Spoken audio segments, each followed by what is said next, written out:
हाँ भाई, तो उसको देख लेते हैं पहले तो, जो आप पूछते हैं पोजीशन वाला। उसका अलावा सिंपल है, जैसे मान लो ये है boron, carbon, nitrogen,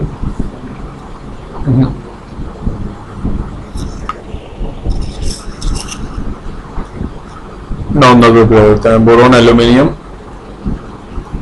gallium, indium, thallium. हाँ, अब बताओ इसके अंदर क्या डाउट है। हाँ, तो जैसे बोरोन का पता है हमें 5, बोरोन से एल्यूमिनियम में आएंगे तो कितने एलिमेंट्स का डिफरेंस है? मेरे हिसाब से 8 एलिमेंट्स का डिफरेंस है, which also I can bifurcate in.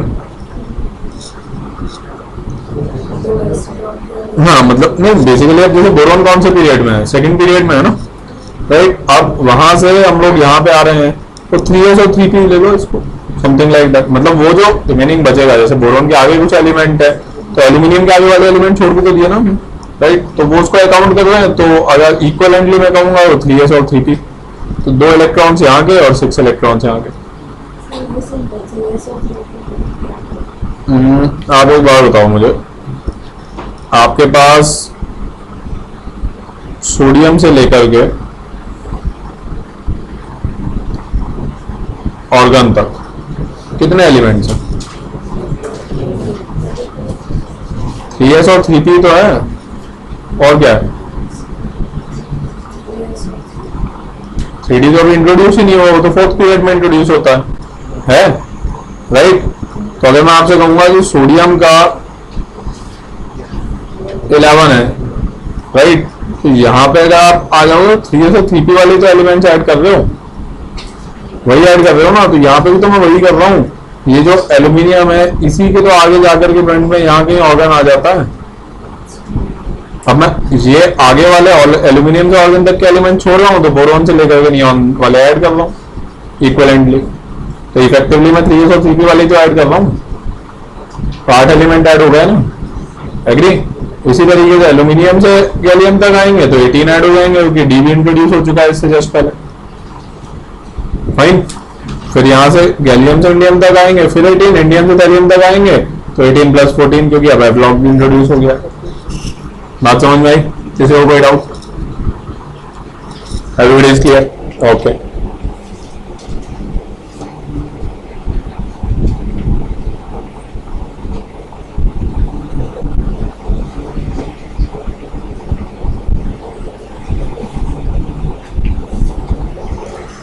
हाँ, अब आगे बढ़ते हैं। तो इसके बारे में हमारी बातचीत हो गई थी।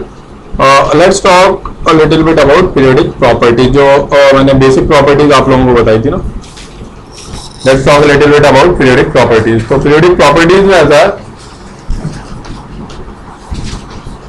प्रोजेक्टर को हल्का सा इधर घुमाओ तो ये बीच में आ जाएगा, थोड़ा सा इधर टिल्ट कर दो, अभी तक। हाँ, रोटेट करोगे तो बीच में चला जाएगा, तो और बेटर रहेगा।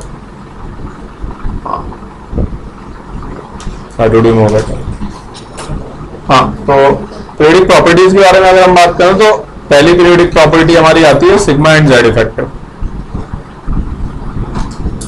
Sigma and Z effective, fine. मैं थोड़ा सा स्पीडली जाऊंगा, जितना नोट कर सकते हो कर लो, बाकी ये मैं 1-2 दिन में ये वाली स्लाइड वेबसाइट पे अपलोड करवा दूंगा, तो अगर कुछ रह जाएगा तो वहां से देख लेना आराम से। That is the purpose of using this projector, इससे थोड़ा सा अपनी क्लास की एफिशिएंसी और इंक्रीज हो जाएगी, right. That is the only purpose of using this. तो सिग्मा एंड जेड, मतलब पहले समझते हैं ना, कहीं पे कुछ नहीं भी नोट किया है तो वो कल शाम तक अपलोड करवा दूंगा मैं वेबसाइट पर, राइट।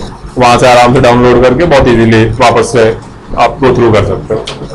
तो सिग्मा एंड जेड इफेक्टिव के अंदर अगर आप बात करेंगे, सिग्मा क्या होता है पहले तो देखो, इस बात को समझो। Sigma is basically shielding oblique screening effect.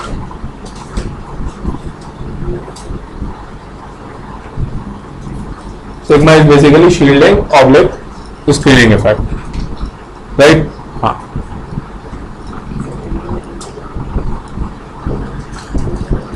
एक मिनट राकेश सर को बुलाओ। हाँ, तो अब जो शील्डिंग या स्क्रीनिंग इफेक्ट का क्या मीनिंग है, अभी मैं एक्सप्लेन कर रहा हूँ। पहले तो मैं बेसिक टर्म्स ऑफ एक्सप्लेन कर रहा हूँ कि ये टर्म्स किस चीज के लिए डिनोट होती हैं। इसी तरह जेड इफेक्टिव जब भी हम लिखते हैं, दिस इज EN मतलब इफेक्टिव एटॉमिक नंबर, ये होता है इफेक्टिव एटॉमिक नंबर। अभी एक एक करके इन सारी टर्म्स को लेंगे कि ये एग्जैक्टली क्या डिनोट करता है। अभी मैं कह रहा हूँ तो इसको थोड़ा सा और डिलीट करेंगे तो एक तो बीच में आ जाएगा, और हल्का तो और ऊपर कर लेना तो ऊपर की साइड चला जाएगा, ज्यादा इजीली दिखाई देगा। That will be more better.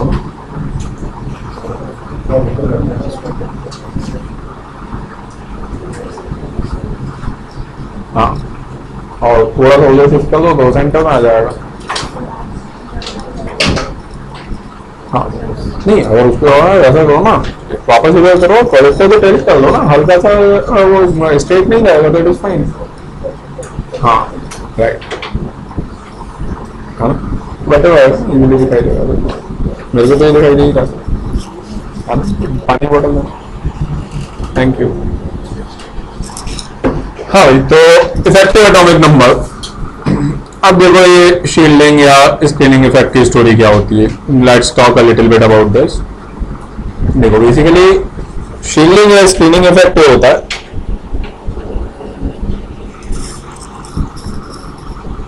ध्यान से देखते रहिएगा। पहले दो सिस्टम्स कंसीडर कीजिए, एक तो है वन इलेक्ट्रॉन सिस्टम और दूसरा वाला है मल्टी इलेक्ट्रॉन सिस्टम। एक है वन इलेक्ट्रॉन सिस्टम और दूसरा वाला है मल्टी इलेक्ट्रॉन सिस्टम, राइट। तो वन इलेक्ट्रॉन सिस्टम के अंदर यहां पे एक न्यूक्लियस है, फिर इससे थोड़ी दूरी पे यहां पे एक इलेक्ट्रॉन है, राइट। अब इसके बीच में जो फोर्स लग रहा है that has to be equal to k q1 q2 by r square, right, and which I can say eventually equal to z square by r square। Board model में पढ़ा था ना ये, ओके। नाउ सिमिलरली अब हम ले लेते हैं एक multi electron system. When we take a particular multi electron system, बीच में न्यूक्लियस है, फिर यहाँ पे कुछ कुछ इलेक्ट्रॉन्स हैं, लेट्स से एक इलेक्ट्रॉन ये रहा, एक और इलेक्ट्रॉन है, फिर इसके बाद में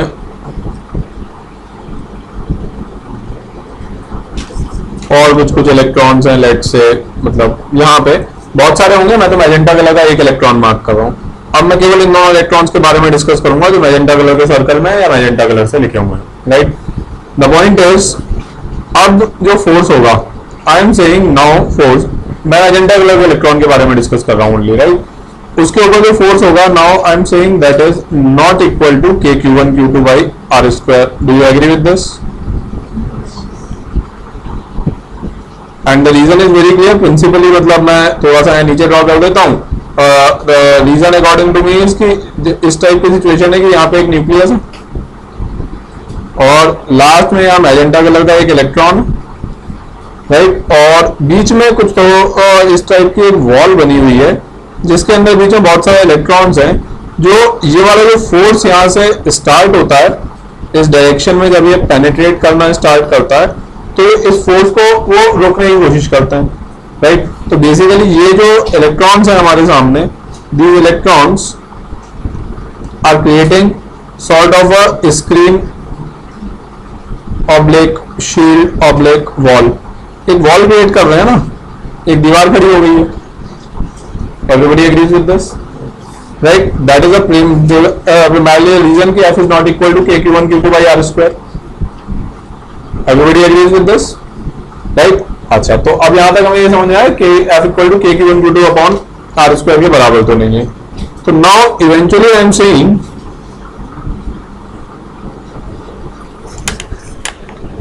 एक सेकंड रुको, इसको थोड़ा सा बड़ा करना पड़ेगा मुझे।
बेसिकली मुझे उसी के अंदर बताना जरूरी था, that's why I was doing this. हाँ, अब देखिए कि बेसिकली यहाँ पे इसके आगे इफ आई राइट इस मल्टी इलेक्ट्रॉन सिस्टम में I am writing, now I am saying that F is less than K Q1 Q2 by R square. Agree with this?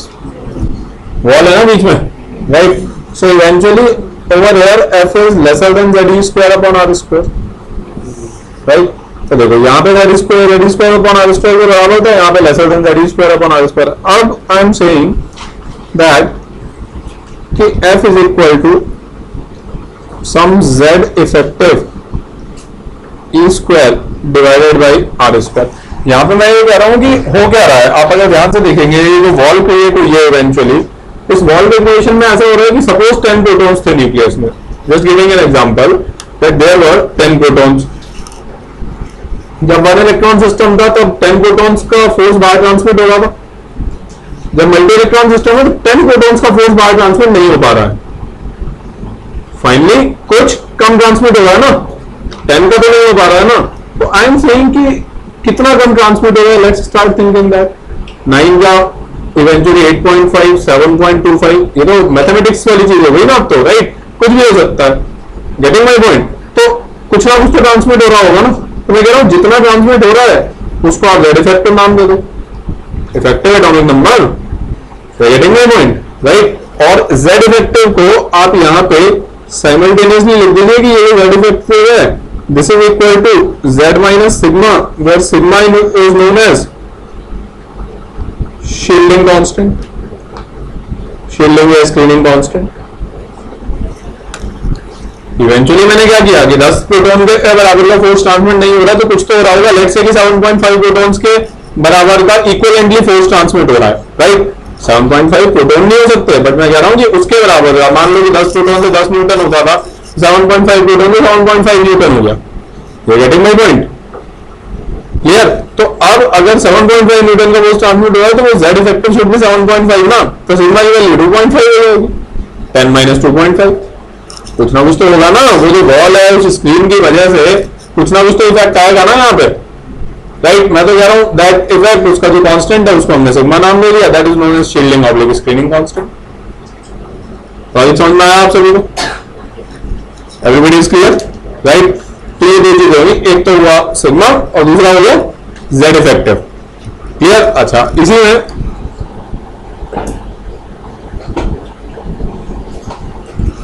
इसी के अंदर सपोज अगर आपसे जो पूछता है कि भाई EN हो गया, ENC एक और टर्म होती है, कई बार छोटी छोटी टर्म्स पूछ लेते हैं। ENC होता है effective nuclear charge, effective nuclear charge, this is ENC। तो अब ये जो इफेक्टिव न्यूक्लियर चार्ज है basically, this effective nuclear charges Z effective multiplied by E। E से मल्टीप्लाई कर दो ना, एटॉमिक नंबर को E से मल्टीप्लाई करते हैं तो चार्ज ही तो आता है, राइट ना? Z into E nuclear charge होता है, तो इफेक्टिव न्यूक्लियर चार्ज क्या होगा? Z effective multiplied by E। बात समझ में आई आप सभी? Everybody is clear? Agreed? That's fine. अब आगे देखिए,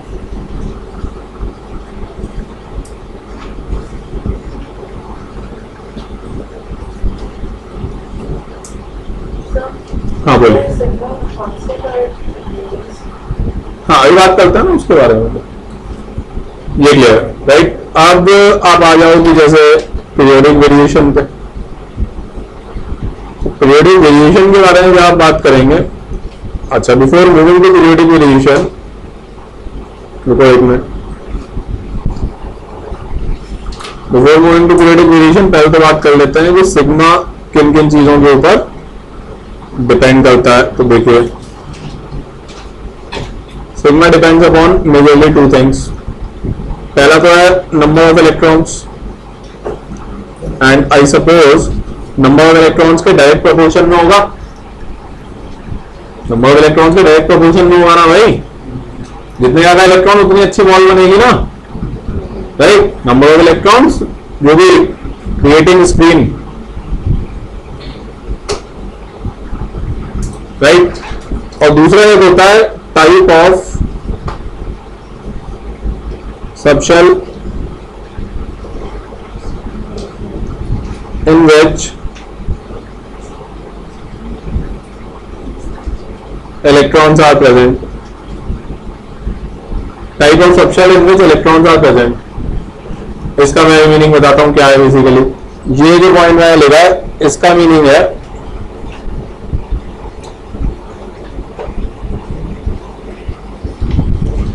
basically sigma of D and F atomic orbitals, sigma of D and F atomic orbitals is relatively quite lesser than sigma of S and P atomic orbitals. मतलब एक ही electron अगर D या F subshell में और या फिर वो S या P सबशेल में, तो D या F में जब वो है तो उस समय काफी खराब स्क्रीन क्रिएट करेगा. I'll tell you the reason. See, the reason is very simple. इसका रीजन ये है बेसिकली कि ये होते हैं D and F atomic orbitals. D and F ये ऐसी बंद है या चालू है? हाँ चालू है. वो चालू है तो फैन को ऑन किया हुआ है. बड़ी देर से आवाज कर रहा है. बंद कर दो ना इसे. फैन बंद कर दो यार. बड़ी देर से आवाज कर रहा है अननेसेसरी. हाँ अननेसेसरी नॉइज क्रिएट कर रहा है अंदर. हाँ sigma of D and F atomic orbitals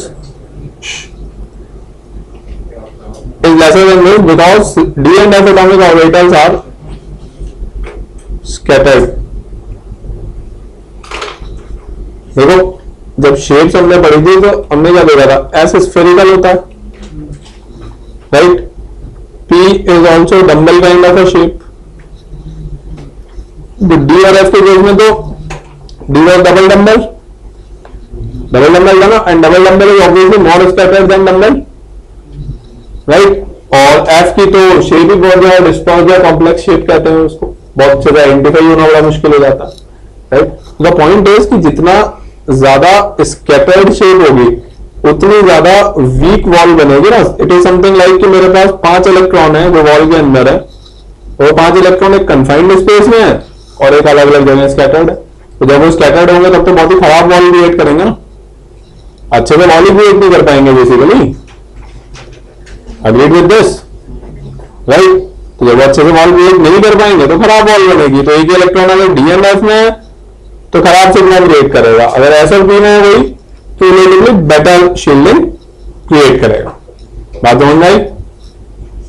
बोलिए. कोई बात नहीं, मतलब वो बड़ा सिंपल सी चीज है. गा देते हैं उसमें क्या. वो तो शेप्स ऑफ ऑर्बिटल्स तो इस तरह की होती है, बता देते हैं.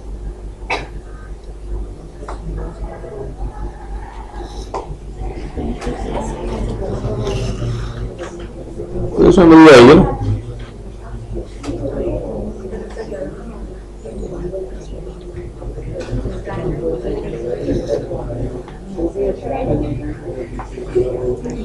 तो कोई भी चीज रह जाती है तो आप लोग सेंटर मैनेजर को बताते हैं ये सारी की सारी चीजें.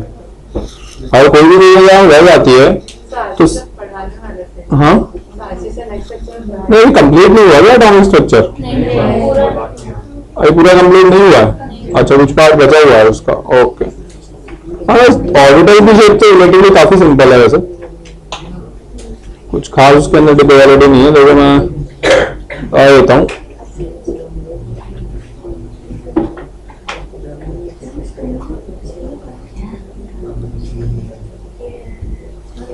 मतलब इस टाइप की शेप्स होती है बेसिकली. तो आप ध्यान से देखोगे तो ये वाले ऊपर वाले जो 3 है वो P ऑर्बिटल बने हुए हैं, X डायरेक्शन में, Y डायरेक्शन में, Z डायरेक्शन में, राइट? और ये वाले सारे 5 D ऑर्बिटल है. तो DX और YZ DXZ तो मतलब कुल मिला के डबल डम्बल शेप हो गई. ये नॉर्मल डम्बल शेप हो गई, राइट? और वो तो खैर स्फेरिकल है ही ऐसा ऑर्बिटल तो, राइट? और F की तो शेप डिफाइंड नहीं होती, वो बहुत ही ज्यादा स्कैटर्ड होता है, राइट? तो उसको हम जस्ट डिस्पर्स्ड या स्कैटर्ड या कॉम्प्लेक्स शेप लिख करके छोड़ देते हैं. तो द पॉइंट इज कि ये रिलेटिवली ज्यादा स्कैटर्ड है ना, ज्यादा स्पेस ऑक्यूपाई कर रहे हैं. सिंपल सी चीज है, राइट? तो ज्यादा स्कैटर्ड हुए.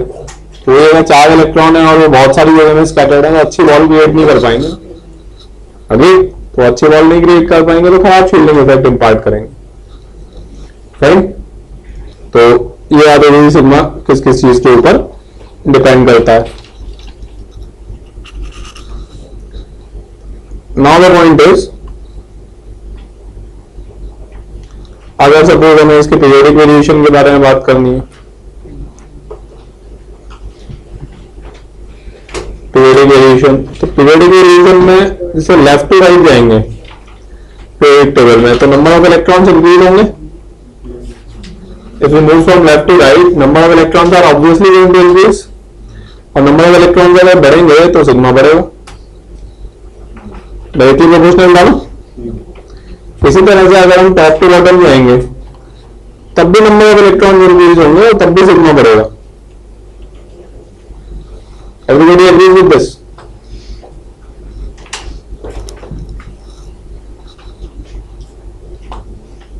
क्लियर?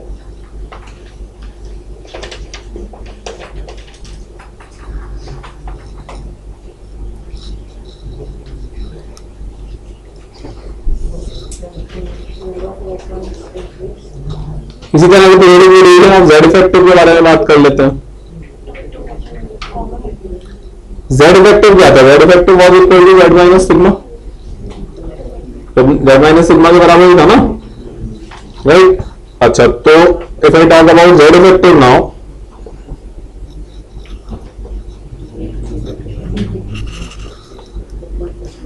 जेड इफेक्टिव का क्या होगा periodic variation? What would be about Z effective? Periodic variation क्या होगा Z effective का? आगे भाई देखो, Z effective is equal to Z minus sigma। देखो यहाँ पे एक बड़ी काम की चीज है, Z effective का कल तो मैं तुम्हें बताता हूँ पीरियोडिक वेरिएशन का कंक्लूजन क्या होता है। कंक्लूजन ये होता है कि लेफ्ट टू राइट जैसे जैसे हम मूव करते हैं तब तो Z effective होता है इंक्रीज, और टॉप टू बॉटम जैसे जैसे हम मूव करते हैं तब जेड इफेक्टिव हो जाता है nearly constant, approximately constant. Getting my point? और इसकी बेसिकली वजह ये होती है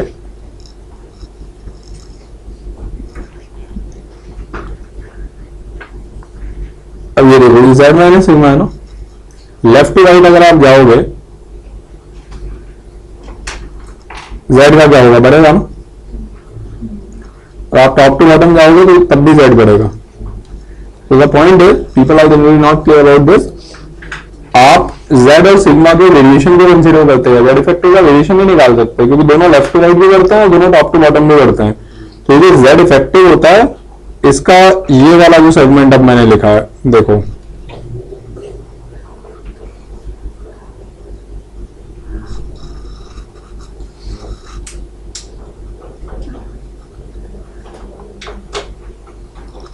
ये वाला जो सेगमेंट अभी मैंने लिखा है, दिस पर्टिकुलर सेगमेंट के आगे मोस्ट इंपॉर्टेंट लिख रहा हूं, this is whole calculated, in fact I should write directly calculated by Slater's rules. ये अभी मतलब आपके एनसीईआरटी या जेईई में डायरेक्टली नहीं है, थोड़ा एडवांस लेवल पे स्टिल हम पढ़ेंगे। स्लेटर्स रूल्स हैं प्रॉपर विच कैलकुलेट सिग्मा। ये स्लेटर्स रूल्स हैं, these are meant to calculate sigma only, sigma के कैलकुलेशन के ही काम में आते हैं बेसिकली। ये वाला जो पार्ट है स्लेटर्स रूल्स वाला, इससे हम लोग is the calculation of sigma, sigma की कैलकुलेशन के ही काम में आते हैं, राइट? तो सिग्मा उससे कैलकुलेट होता है, जेड हमें पता ही होता है, दोनों का डिफरेंस निकालता है, तो मैथमेटिकली जो कंक्लूजन आता है वो मैंने आपके सामने लिखा हुआ है। बात समझ में आई आपको? Getting my point? किसी वेरिएशन वगैरह से कैलकुलेट करके कुछ नहीं लिखा है, राइट? लास्ट में जितने भी लोग टाइम पास कर रहे हैं ना, एक चीज ध्यान रखो, जिंदगी में ये मोमेंट्स ना चले जाएंगे तो दोबारा कभी नहीं आएंगे। बिहार से मिला करके अपनी सीनियर से मिल लो और आज पूरे बिहार से मिला करके पूछ लेना, ये जो अभी भी पढ़ाया है ना, अगर कोई एक आदमी मिल जाए ना जो आपको आंसर कर सकता हो तो मुझे आकर के बताइएगा। Completely idiots and foolish people, यहाँ लोग प्रोजेक्टर लगा के बैठे हुए हैं कि क्लास के अंदर और एफिशिएंसी आए और आप लोग घूमने फिरने आ जाते हैं। हटा देते हैं उसको यार, आराम से थोड़ी देर बोर्ड पे लिखते हैं, 10 मिनट देंगे आप लोगों को, आराम से नोट वोट करना, बातचीत करना, गपशप करना, फिर आगे धीरे धीरे क्लास बढ़ेगी। किसी को नहीं बेवकूफ बना रहे, अपना ही टाइम खराब कर रहे हो। अभी समझ में आएगा तो 12th पास आउट होगे। तो बेसिकली स्लेटर्स रूल्स सिग्मा की कैलकुलेशन के काम में आता है। तो ये जो वेरिएशन लिखा हुआ है ये किसी और वेरिएशन पे बेस्ड नहीं है, it's a pure mathematical calculation, right? It is not concluded from any kind of the theoretical और logical variation. Clear, right?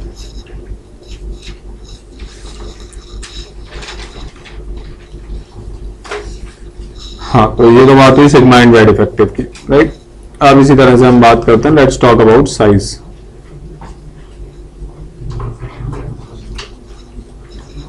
Atomic size, right? Atomic size के बारे में बात करेंगे तो एटॉमिक साइज में सबसे पहले how do we define atomic size? Atomic size is the distance of outermost electron, distance of outermost electron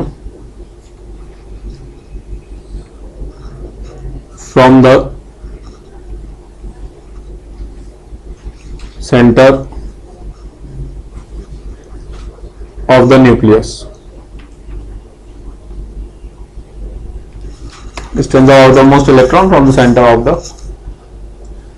nucleus is known as atomic size या radius भी इसी को ही कहते हैं बेसिकली, atomic size और atomic radius.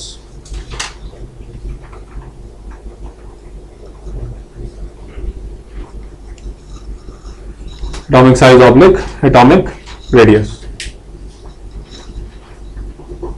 Clear? Now the problem is electron is a wave, right? De Broglie principle में हम पढ़ते हैं कि डुअल नेचर तो सबकी होती है, बट इलेक्ट्रॉन की जो डोमिनेटिंग नेचर होती है that is it's wave nature, right? और ये जो वेव होता है, वेव का प्रॉब्लम ये है कि wave is randomly moving. Electron is a wave and wave is randomly moving. Agreed? Electron is a wave and wave is randomly moving. So basically the problem is the distance of outermost electron. When I write this particular thing, the distance of outermost electron, ये जो segment है distance of outermost electron, जैसे मैं यहाँ पे लिखना start करता हूं, द क्वेश्चन कम्स इज कि एक्चुअली ये हम बात कर रहे हैं, this is the distance of a wave from a point. Basically हम एक वेव की डिस्टेंस निकाल रहे हैं एक पर्टिकुलर पॉइंट से, अगर आप ध्यान से देखेंगे तो, राइट? इवेंचुअली यही कर रहे हैं हम लोग down the line. Agreed? And the problem is कि distance of a wave from a point can be found.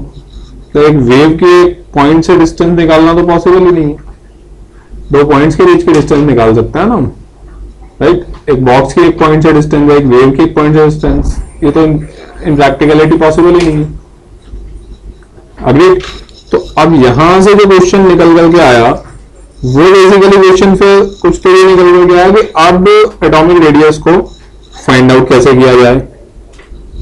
तो फिर हमने कहा कि एटॉमिक रेडियस को फाइंड आउट करने का बड़ा सिंपल तरीका है, ऑल्टरनेट अप्रोच ली। देयरफॉर ऑल्टरनेट अप्रोच, आप समझते हैं, ये सब तो अपलोड हो जाएगा यार। Alternate approach to find radius. Alternate approach to find out the radius, कि भाई अब रेडियस को फाइंड आउट कैसे किया जाए। तो हमने कहा कि एक टर्म होती है बॉन्ड लेंथ। बॉन्ड लेंथ क्या होती है? What exactly is bond length? हाँ, मतलब बेसिकली बॉन्ड लेंथ सबसे पहली चीज तो, अगर इसके बारे में if we start talking about, तो bond length has to be defined, bond length has to be defined in combined state only. एक तो एक केवल और केवल combined state में ही bond length को define किया जाएगा, right? केवल combined state में defined होगी bond length, क्योंकि bond तो बनना चाहिए ना, bond length तो तभी होगी जब bond बनेगा, और दूसरा bond length होगी distance between the center of two nuclei, distance between the center of two nuclei, दो न्यूक्लियस के सेंटर के बीच की distance. Everybody agrees, right? That is bond length. तो हमने कहा कि यार एक काम करो, जो रेडियस है ना r, let radius is approximately equal to bond length divided by 2. हमने यहाँ पे काम करना स्टार्ट करो. जो रेडियस है, देखिए रेडियस को बॉन्ड लेंथ डिवाइडेड बाई 2 के बराबर हमने इसलिए कहा, लॉजिक समझिए उसका, कि जब बॉन्ड बनेगा, जैसे दो स्फीयर्स हैं, एक ये है एक ये है, या तो जनरली इस तरह की सिचुएशन होगी, या फिर एक और सिचुएशन बना देते हैं. एक और सिचुएशन इस तरीके की हो सकती है.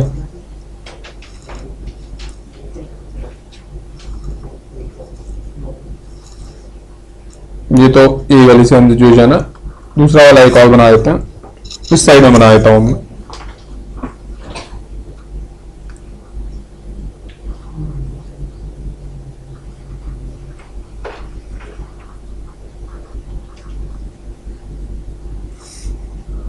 इस टाइप का कुछ होगा, या तो इंटरसेक्ट कर जाएंगे, अटैच कर रहे होंगे ना, इसी टाइप का कुछ होगा ना बेसिकली.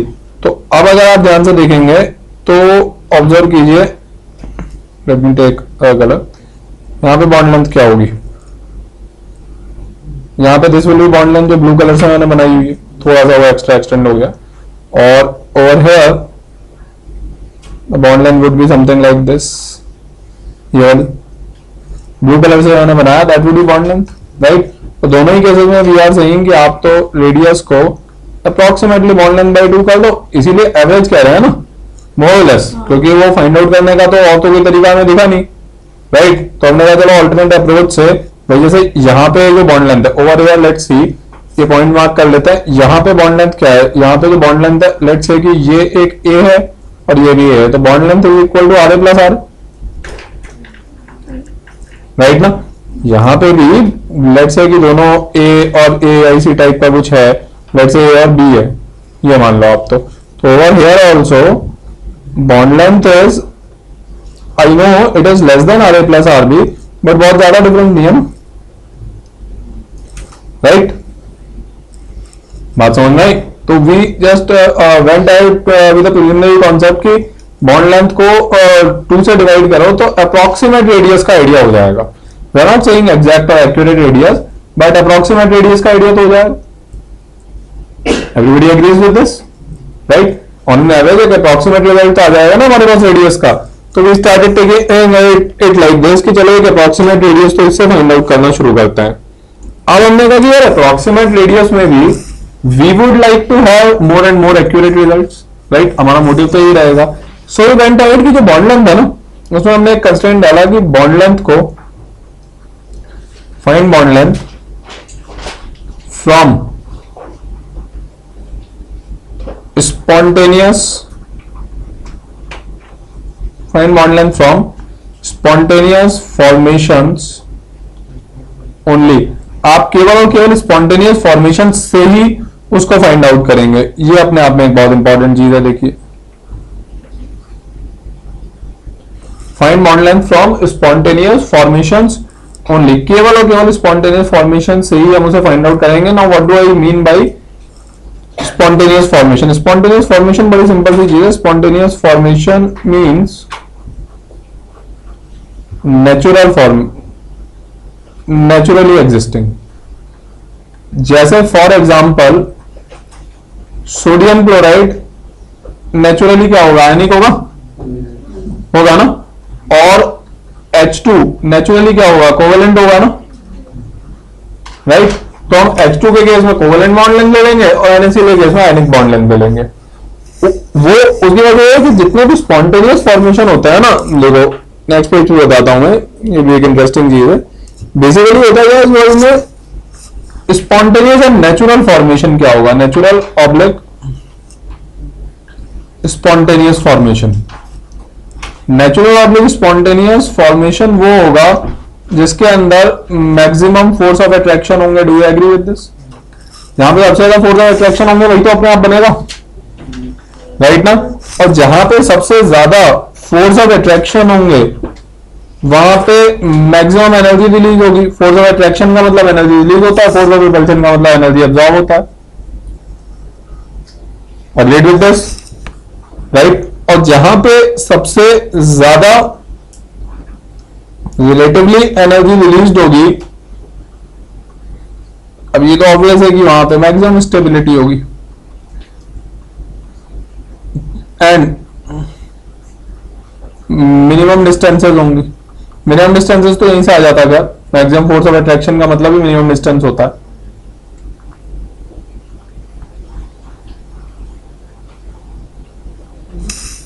बात समझ में, राइट। और हमें ये तो चाहिए कि मिनिमम डिस्टेंसेस हो ताकि हमारा वो अप्रोक्सीमेशन वगैरह रिलेटिवली काफी कम आ जाए, क्लोजली कॉम्पैक्ट हो, सारी की सारी चीजें। दूर दूर होंगे तो अननेसेसरी के अप्रोक्सीमेशन आएंगे।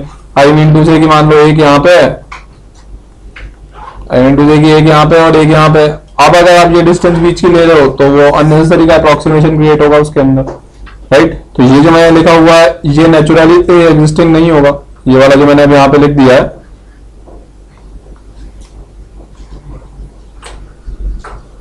इसको अगर मैं यहां से मैच करूंगा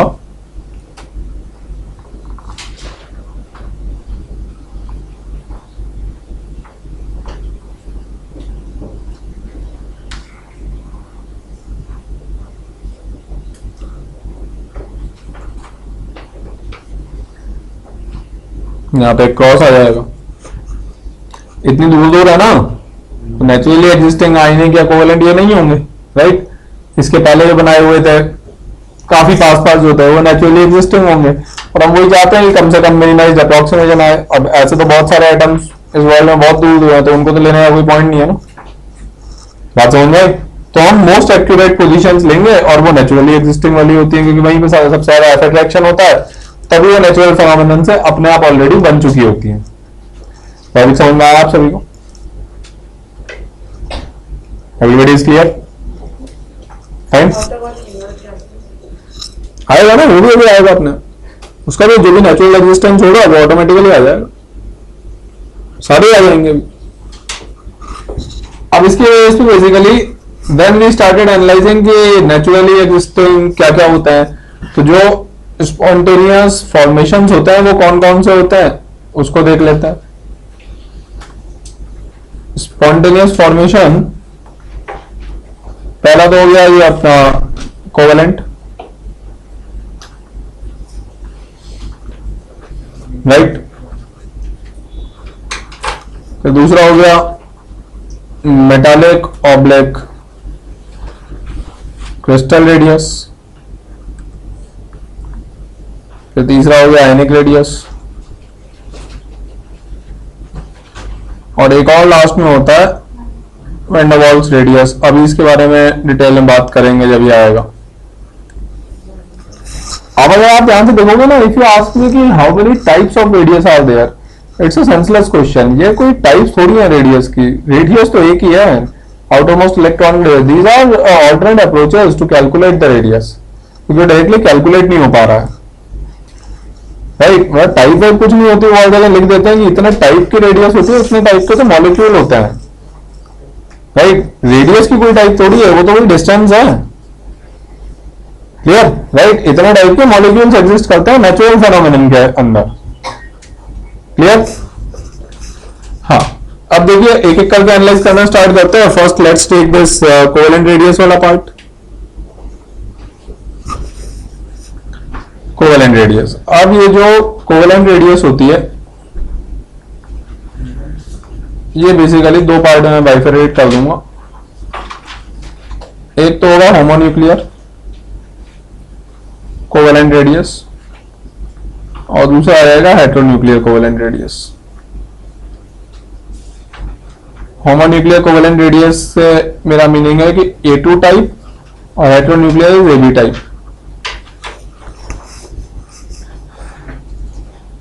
बात समझ में आया आपसे? A2 type and AB type. अब देखिए A2 टाइप के अंदर आई एम सेइंग कि कुछ तो इस तरह का रहेगा सिनेरियो।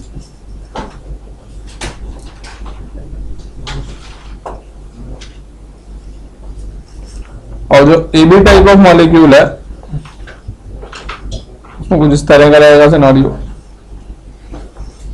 A2 टाइप का एग्जांपल हो गया हाइड्रोजन मॉलिक्यूल और AB टाइप का एग्जांपल हो गया HCl मॉलिक्यूल।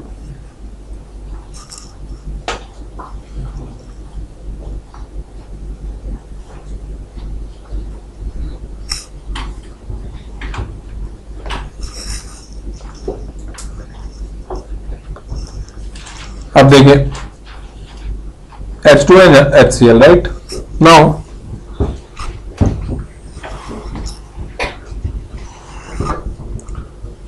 यहां पे मैंने स्पेस को टचिंग और यहां पे थोड़ा सा इंटरसेक्टिंग इसलिए बनाया हुआ है बेसिकली क्योंकि जो AB टाइप है तो दोनों ही कोवेलेंट, मतलब इसको हम प्योर कोवेलेंट कहते हैं होमोन्यूक्लियर को,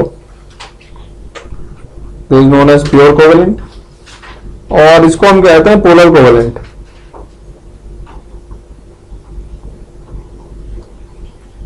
देखो मैं नेक्स्ट पेज पे बताता हूं आपको कि इसको हम पोलर कोवेलेंट क्यों कहते हैं।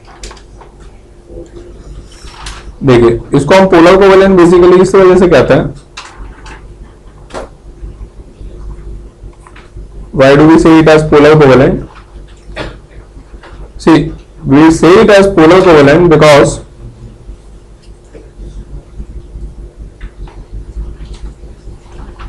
जैसे AB है, दो अलग अलग एटम है ना ये, तो जो इलेक्ट्रॉन पेयर होगा वो एग्जैक्टली बीच में नहीं होगा ना बॉन्ड के। वैसे A2 मॉलिक्यूल है यहां पे, अगर मैं A2 मॉलिक्यूल को ड्रॉ करता हूं उस समय जो इलेक्ट्रॉन पेयर होगा वो एग्जैक्टली बीच में होगा। Do you agree with this? यहां पे जो इलेक्ट्रॉन पेयर होगा मैं कह रहा हूं वो थोड़ा सा A या थोड़ा सा B की साइड में होगा, मैं कह रहा हूं चलो B की साइड में ले लेते हैं, राइट? दोनों के इलेक्ट्रॉन अट्रैक्टिंग पावर में कुछ तो डिफरेंस होगा ना, यहाँ पे मिड पॉइंट है, राइट? तो मैंने कहा चलो B की साइड में हो जाएगा, रैंडमली ले रहा हूं। अब अगर B की साइड में होगा तो इसके ऊपर एक पार्शियल डेल्टा नेगेटिव और यहाँ पे एक पार्शियल डेल्टा पॉजिटिव चार्ज हो जाएगा।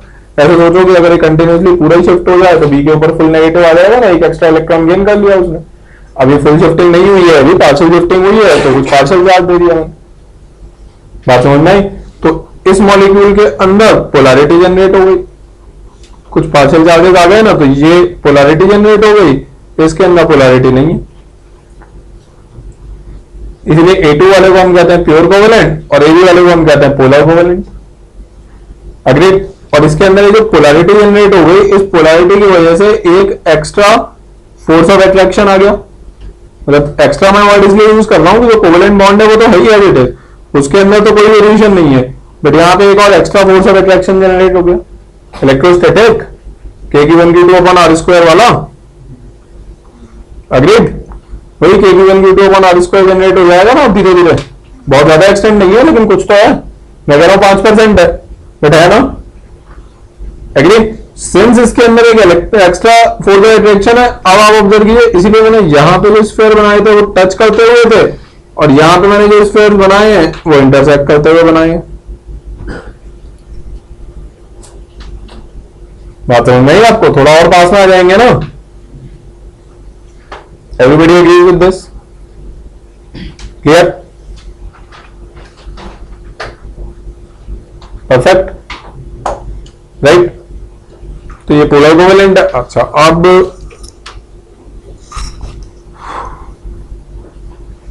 नेक्स्ट पेज पर डिस्कस करते हैं जरा।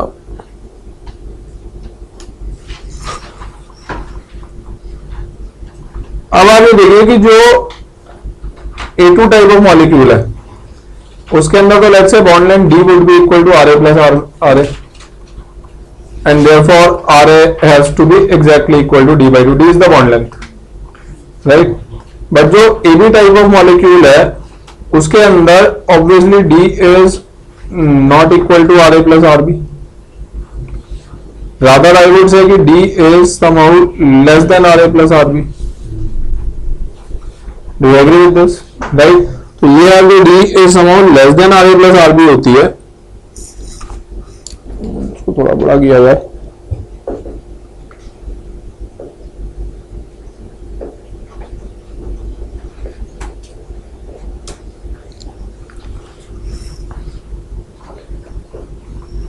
हाँ तो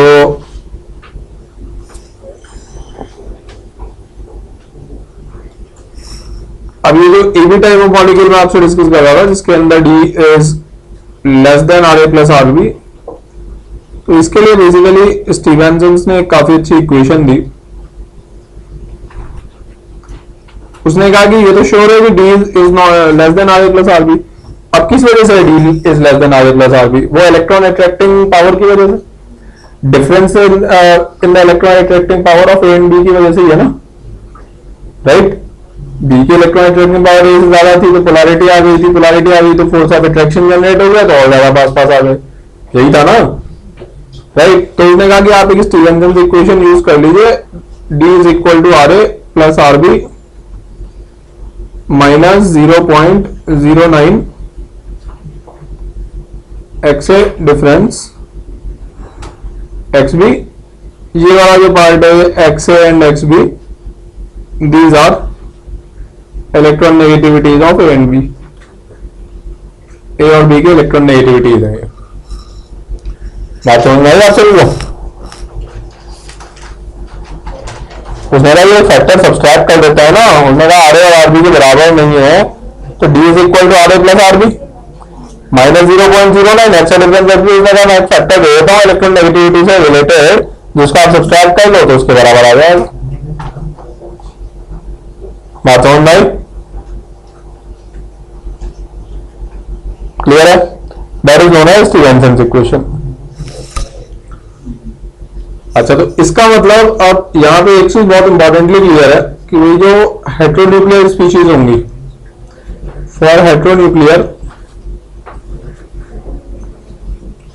अगर मैं यूज करता हूं R is nearly equal to dy2, तो ये पर्टिकुलर चीज will be applicable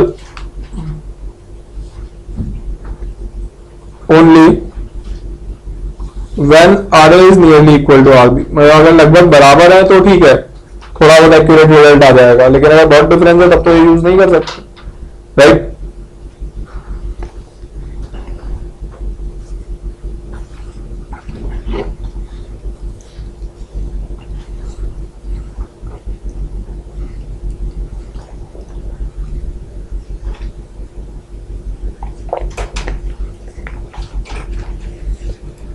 for example अगर यहां पे मैं आपसे कहता हूं कि A B is equal to H I, तो फिर ये तो एप्लीकेबिलिटी इसकी तो नहीं रह जाएगी ना, ये जो पार्ट में लिखा हुआ है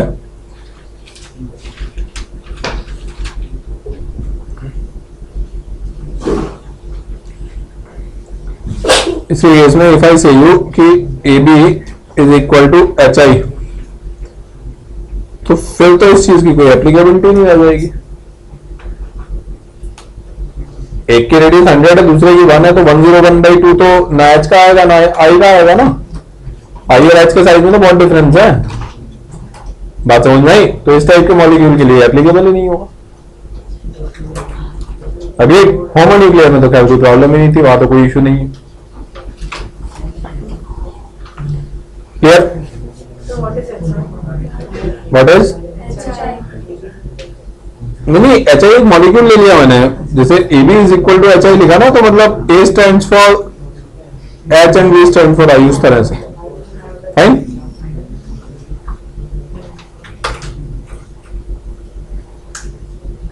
कोई डाउट किसी को? हाँ बोलो। इलेक्ट्रॉन नेगेटिविटी वाले, electron attracting power, electron negativity अभी आगे आएगा properties, right? Electron negativity of N B, this electron negativity is electron attracting power, अभी आगे आएगा, थोड़ी देर हम बात पढ़ेंगे प्रॉपर्टीज में। वो सारी की सारा जो भी डिवीजन आता है इलेक्ट्रॉन अट्रैक्टिंग पावर की वजह से ही आ रहा था ना, तो उसमें एक फैक्टर इंट्रोड्यूस कर दिया, subtraction factor related to electron attracting powers. कोई डाउट किसी को? क्लियर है? राइट। चलो आप लोग एक काम करो, आप लोग 5 मिनट लो, अभी तक जो पढ़ाया थोड़ा सा ध्यान से गो थ्रू कर लो, उसमें कोई डाउट हो तो बताओ, मतलब 5 मिनट अपने हिसाब से देखो, उसके अंदर कोई डाउट है तो बताओ, उसके बाद फिर हम आगे प्रोसीड करेंगे कंटिन्यू इसके अंदर, है ना? क्योंकि सिग्मा जेड इफेक्टिव, फिर अभी रेडियस में कुछ चीजें।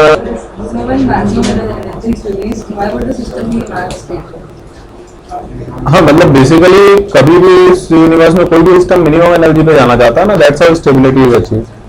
किसी भी सिस्टम की एनर्जी जब लीस्ट होगी तब वो ज्यादा से ज्यादा स्टेबल होगा।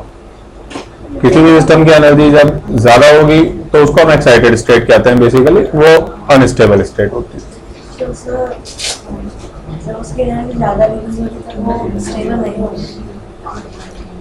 Total energy of a system has to be minimum, then it will be more stable. हर एक सिस्टम इस यूनिवर्स में मिनिमम एनर्जी पे जाना चाहता है। क्या कर रहे हैं आप लोग? क्या कर रहे हैं? मैंने आप लोगों को पहले भी बताया, मेरा लेक्चर स्टार्ट होने के बाद मुझे ये सब बिल्कुल पसंद नहीं है, मैं 10 मिनट और ब्रेक दे देता हूँ, मुझे उसके अंदर कोई इशू नहीं है। आप लोगों को ये चीज नहीं समझ में आती, सामने टीचर को आया उसका रिदम ही नहीं रहेगा तो पढ़ाएगा क्या आप लोगों को यार? अभी जो लोग पढ़ा रहे हो टाइम पास करने के लिए नहीं आता है यहाँ पे, इस बात को अंडरस्टैंड कीजिए। आप लोगों को आधा घंटा ब्रेक चाहिए, मैं आधे घंटे बाद आ जाऊंगा, मेरे पास और बहुत काम है करने के लिए। पर जब भी पढ़ना हो तब बता देना यार, that time only I will come. Class में बैठ गए अगर इस तरीके से टाइम पास अगर करते रहोगे तो मेरा भी अंतु रहेगा क्या पढ़ाने का? तुम खुद ही सोच के देखो, इज इट पॉसिबल? ध्यान रखा करो यार, क्लास में 2 तरह के लोग आते हैं, एक आते हैं ड्यूटी करने के लिए, कुछ लोग पढ़ाने के लिए आते हैं। अभी जितने लोग हैं ना सारे के सारे बहुत इंटेंस ढंग से पढ़ाने के लिए नॉन है इस कंट्री में, तो जितना यूटिलाइज कर सकते हो ढंग से यूटिलाइज करो ना। हाँ आप बोलिए क्या करते? सर जब एनर्जी मैक्सिमम रिलीज होगी तब स्टेबिलिटी। हाँ, एनर्जी जब मैक्सिमम रिलीज होगी तब स्टेबिलिटी।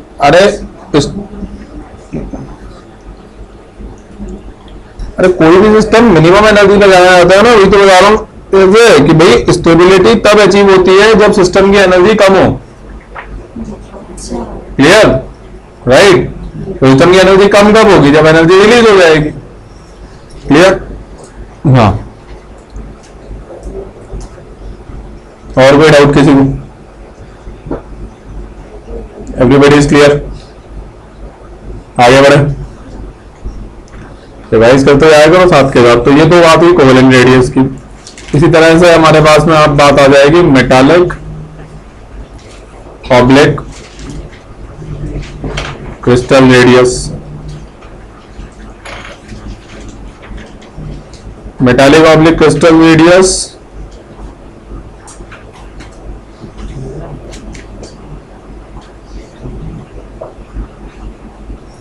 इस तरह का होगा। कॉम्पैक्ट क्रिस्टल, मेटालिक क्रिस्टल, सारे के सारे स्फीयर एक दूसरे को टच कर रहे होंगे, राइट? और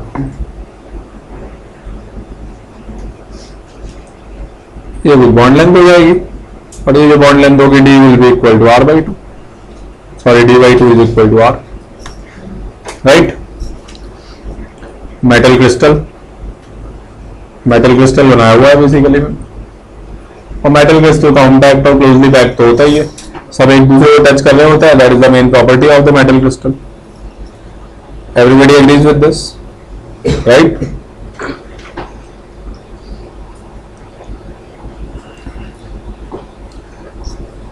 In a similar manner,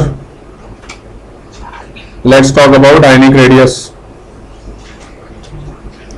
ionic radius के अंदर काम की चीज क्या होती है वो बताते हैं। देखो, मतलब वो तो पता ही है आपको, distance of outermost electron from the centre in a particular ion, right? तो needless to write over here. इसके अंदर काम की चीज ये होती है कि आयनिक रेडियस में consider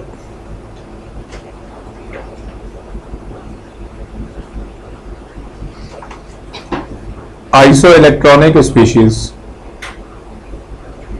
consider isoelectronic species. आप आइसो इलेक्ट्रॉनिक स्पीशीज को जरा कंसीडर कीजिए। इसके अंदर आइसो इलेक्ट्रॉनिक स्पीशीज के अंदर क्या होगा? आइसो इलेक्ट्रॉनिक मतलब total number of electrons are same, that is isoelectronic ना।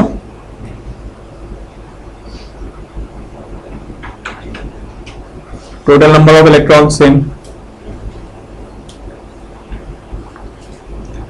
अब देखिए टोटल नंबर ऑफ इलेक्ट्रॉन जब सेम होता है ना तो और भी बहुत सारी चीजें सेम होती हैं। N principal quantum number same हो जाएगा आउटर मोस्ट शेल का, हो जाएगा ना। सिग्मा भी सेम हो जाएगा क्योंकि नंबर ऑफ इलेक्ट्रॉन सेम है, राइट। अच्छा, example of iso electronic species n-3 O2 F negative. कितने इलेक्ट्रॉन्स हैं हर एक में?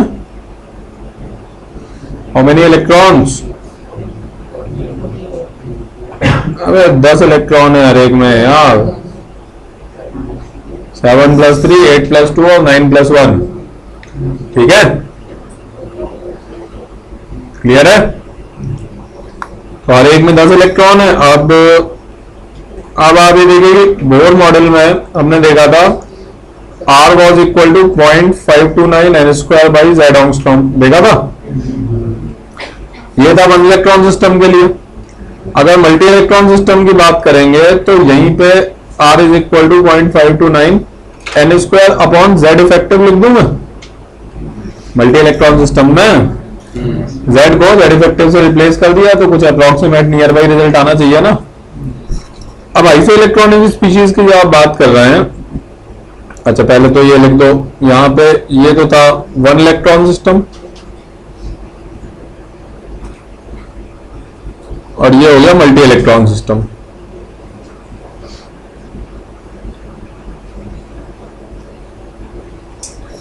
अच्छा, z इफेक्टिव है z - सिग्मा के बराबर, एग्री विद दिस।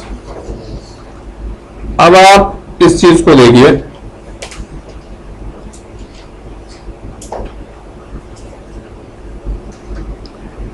अब इसके बारे में अगर हम बात करना स्टार्ट करेंगे तो यहां पे कुछ इस टाइप की सिचुएशन होगी कि आइसो इलेक्ट्रॉनिक स्पीशीज,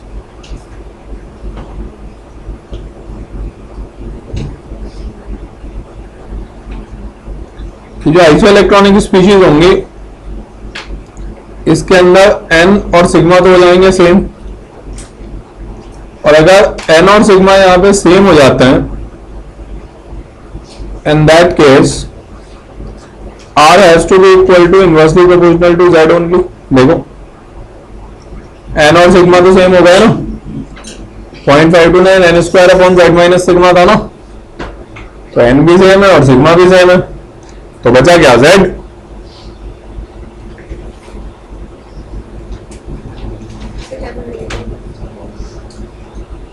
देखो बोर्ड पे देखो एग्जैक्टली जो लिखा हुआ, keep looking at the board, आराम से देखो, अपने आप समझ में आएगा।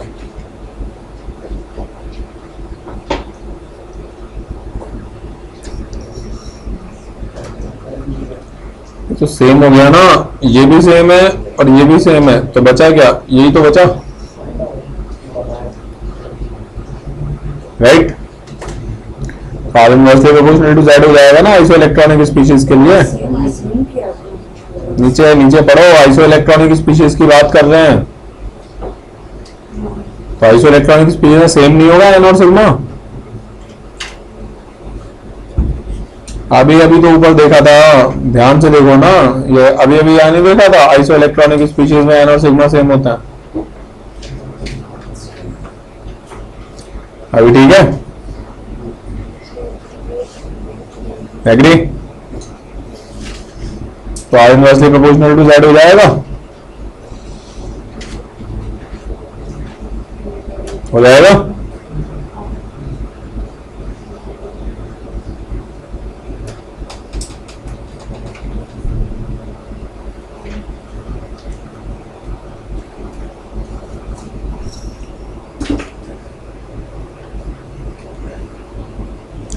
तो अगर R inversely proportional to Z हो जाएगा तो इनकी रेडियस का ऑर्डर क्या होगा, ये होना चाहिए मेरे हिसाब से। Z की वजह से कह रहा हूं, किसी चार्ज की वजह से नहीं कह रहा हूं। Z was equal to 7 8 and 9, Z बराबर 7 8 9 है। That is atomic number, it is not equal to number of electrons, it is equal to number of protons, right। Reciprocal proportion में तो सबसे छोटे वाले Z का सबसे ज्यादा radius, So this should be order of radius in isoelectronic species.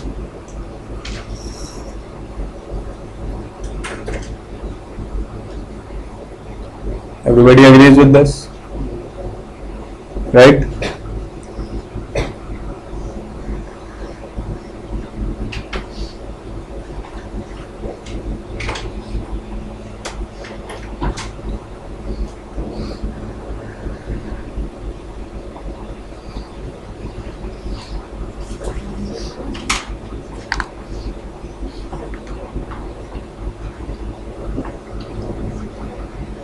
Clear?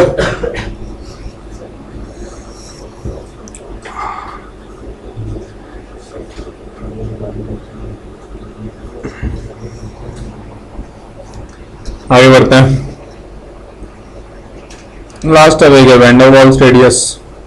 तो van der Waals radius के लिए पहले मैं आपको ब्रीफ में बता देता हूँ वैन डर वाल्स फोर्स। इसको हम डिटेल में पढ़ेंगे वैसे तो केमिकल बॉन्डिंग में। अभी मैं एक बहुत ही ब्रीफ प्रिलिमिनरी इंट्रोडक्शन दे रहा हूँ इसका कि वैन डर वाल्स फोर्स क्या होता है। देखो वैन डर वाल्स फोर्स के अंदर दो तीन चीजें काम की है। पहला तो एग्जिस्ट एवरीवेयर,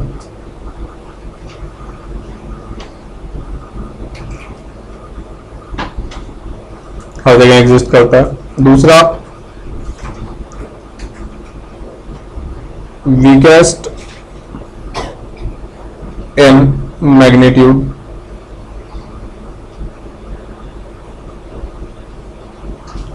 एग्जिस्ट एवरीवेयर और वीकेस्ट इन मैग्नीट्यूड। बात समझ में आई आप लोगों को? हर जगह एग्जिस्ट करता है और वीकेस्ट इन मैग्नीट्यूड है। फाइन। अच्छा, तो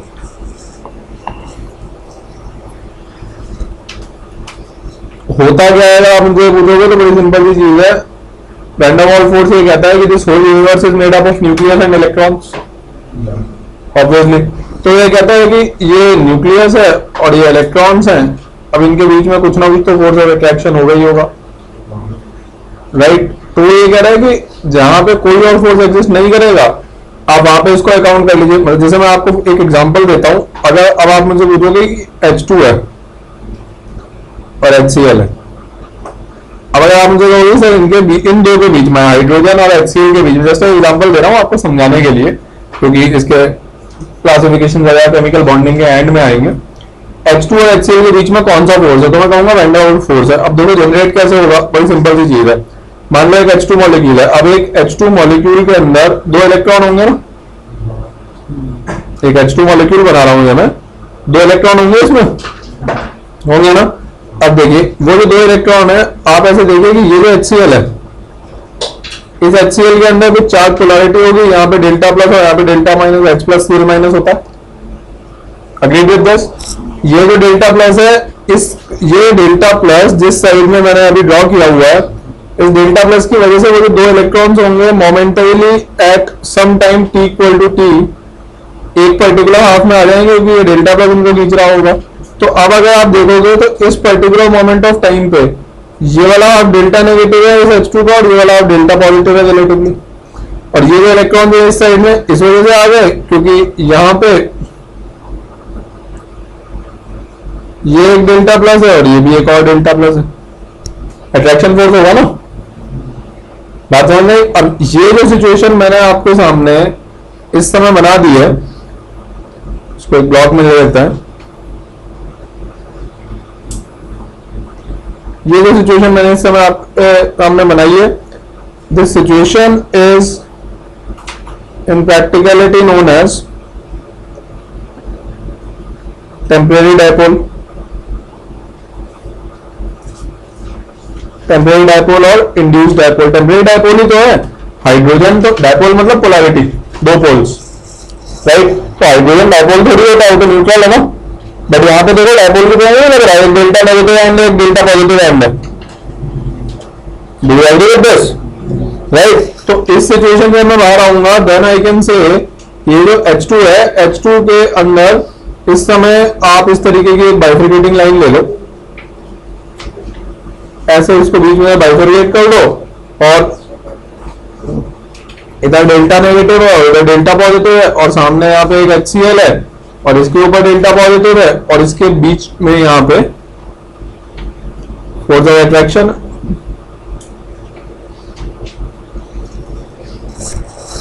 है ना, इसको कहता है वैन फोर्स। तो अब बेसिकली आपको आइडिया होगा इतने वीक मैग्नीट्यूड का जो है, क्योंकि इंस्टेंटेनियसली जनरेट होगा, खत्म हो जाएगा, क्योंकि इलेक्ट्रॉन मूवमेंट है, अभी तो थोड़ी देर बाद दूसरी साइड में चले जाएंगे, इसीलिए तो एक पर्टिकुलर टाइम के लिए डिफाइन कर रहा हूं उसको मैं। बात समझ आई आपको? That is the reason I am defining them with a particular time, right. अभी यहां घूम रहे हैं, कुछ टाइम बाद दूसरी साइड में चले जाएंगे, कुछ टाइम बाद इक्वली डिस्ट्रीब्यूट हो जाएंगे, इक्वल हो जाएगा, राइट।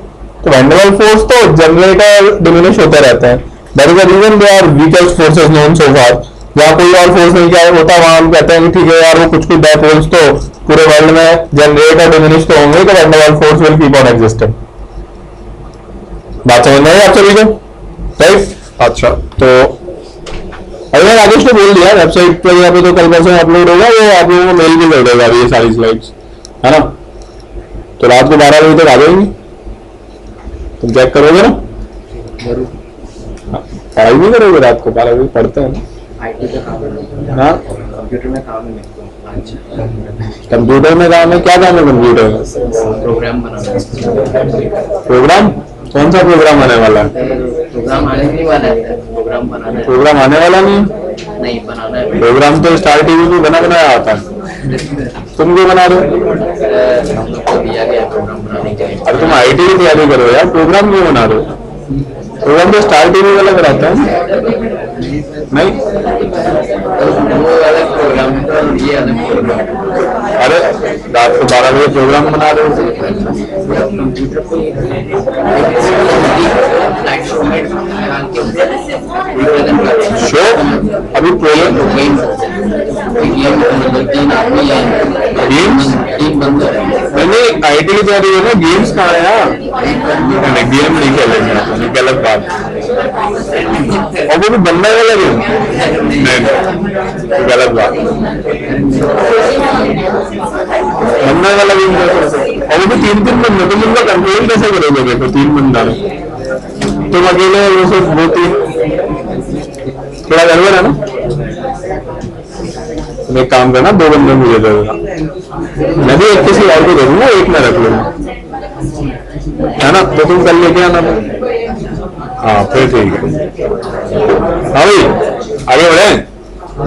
तो बेसिकली ये एक ब्रीफ स्टोरी थी, मतलब इसको डिटेल में पढ़ेंगे हम केमिकल बॉन्डिंग में। ये तो मैंने आपको समझाने के लिए बताया कि van der Waals forces actually in practicality होते क्या है, राइट। अब देखो वैन डर वाल्स रेडियस की हम बात कर रहे थे, तो इस बात के लिए वैन डर वाल्स रेडियस को इंट्रोड्यूस क्यों करना पड़ा? स्टार्ट में मैंने पूछा था, जैसे मेरे पास नोबल गैसेज है, अब नोबल गैसेज की तो combined state is very rare. Noble gases या इनर्ट गैसेज की जब हम बात करते हैं तो इनकी, इफ आई टॉक अबाउट कि इनकी कंबाइंड स्टेट, तो it's a very rare phenomenon ना, रेयर फेनोमेनन है कि नहीं है, है ना। तो अब द पॉइंट इज कि कंबाइंड स्टेट तो होती नहीं है, तो बॉन्ड लेंथ नहीं होगी। By virtue of this what I have written right now, because of this, इसकी जो अपना बॉन्ड लेंथ है, दिस वुड बी रेयर, ये बहुत ही रेयरली मिलेगी, राइट। तो बॉन्ड लेंथ नहीं मिलेगी तो रेडियस कैसे निकालूंगा? तो हमने कहा कि आप इसके लिए अब van der Waals radius define करो।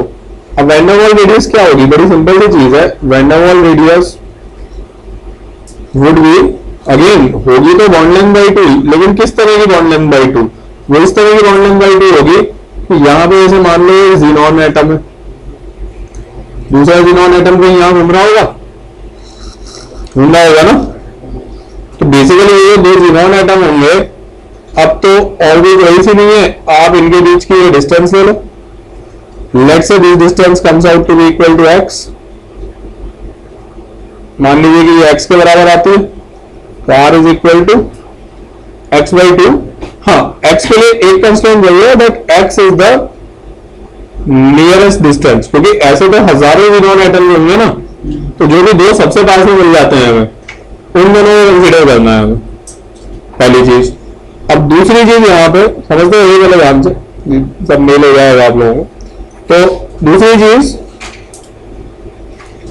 अब ये जो r वैन डर वाल्स है, when we talk about our van der Waals, तो सबसे पहला पॉइंट तो van der Waals radius is calculated for inert gases, but can be calculated for all. Obviously all से बिना मीनिंग यहाँ पे ये है कि HCl NaCl कैलकुलेट सबके लिए कर सकता है, बट द पॉइंट इज कि you can understand logically why do I calculate for them, क्योंकि वैसे अननेसेसरी बहुत बड़ा अप्रोक्सीमेशन तो आई गई ना। अभी देखा था ना कितनी डिस्टेंस थी, फोर्स इतना वीक है तो डिस्टेंस बहुत ज्यादा होगी, डिस्टेंस बहुत ज्यादा होगी तो उतना ज्यादा अप्रोक्सीमेशन आएगा। तो इसलिए वो नोबल गैस में तो और कोई चॉइस नहीं है मेरे पास, तो I am known to calculate that, but बाकी के लिए मैं कैलकुलेट करता नहीं, बट इट डजंट मीन कि मैं उनके लिए कैलकुलेट कर नहीं सकता हूँ। Getting my point? मतलब अगर मुझे HCl के लिए भी कैलकुलेट करना है तो बेसिकली जैसे मान लो इस टाइप का HCl होगा, small and is H and larger and is Cl, ऐसा ही एक और HCl का मॉलिक्यूल सपोज यहाँ पे होगा, and take the third HCl also, वो क्योंकि दो अलग अलग है ना इसलिए तीन ले रहा हूं मैं यहाँ पे। End of course you can calculate over here, जैसे ये जो डिस्टेंस होगी अब देखिए ध्यान से, एक डिस्टेंस ये होगी और एक डिस्टेंस ये होगी, राइट। तो पहली वाली ये डिस्टेंस है, इसको मैं नाम दे रहा हूं x और इसको मैं नाम दे रहा हूं y, राइट। तो RH क्या हो जाएगा, RH will be nearly x/2 and RCl will be nearly y/2 such that y/2 such that x and y are nearest distances between identical terminals, identical terminals के बीच की नियरेस्ट डिस्टेंस हो गए, right. जो सबसे पास में 2H मिल गया, जो सबसे पास में 2Cl मिल गया, राइट। और ये जो मैंने कैलकुलेट किया it is obviously van der Waals radius. बात समझ में आई आपको? ऑल्दो मुझे कैलकुलेट क्या करना चाहिए, हेटेरोन्यूक्लियर कोवेलेंट रेडियस, अग्रीड। वो इससे ऑब्वियसली बहुत ज्यादा एक्यूरेट होगी, अननेसेसरी का अप्रोक्सीमेशन आ रहा है, बहुत लार्जर डिस्टेंसेस काउंट कर रहे हो आप, क्लियर। तो इसलिए हम उसको कैलकुलेट नहीं करते हैं बाकी सबके लिए। अच्छा, वैन डर वाल रेडियस में another third thing is R van der Waals is calculated in which phase? Gas phase, solid phase, liquid phase? Pardon? Gas. Is calculated in gas.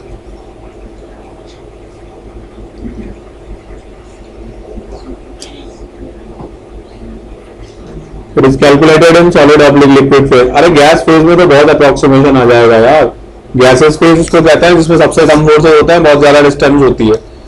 तो इनर्ट गैस के लिए calculate कर रहे हैं, लेकिन कोशिश करेंगे लिक्विफाई तो करना ही पड़ेगा, अगर कुछ सॉलिडिफाई हो जाए तो बहुत अच्छी बात है, तो अगर एटलीस्ट लिक्विफाई करके तो वो डिस्टेंस तो कम करें उसकी, नहीं तो कोई रिजल्ट ही नहीं आएगा, बहुत ही अजीब सा अप्रोक्सीमेटेड रिजल्ट आ रहा होगा जिसका कोई रेलेवेंस ही नहीं होगा, राइट। तो इनर्ट गैस के नाम से आपको लगता है गैस है, बट ऐसा है नहीं, right. Inert gas is just the category of an element, it doesn't signify any physical state. बात समझ में आई आप सभी को? क्लियर?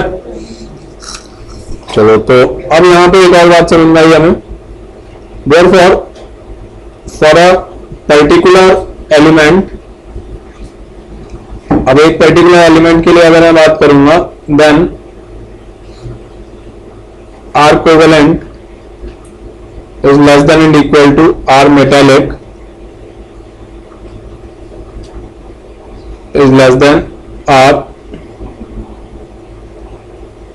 van der Waals। ये बात समझ में आ गई आप सभी को?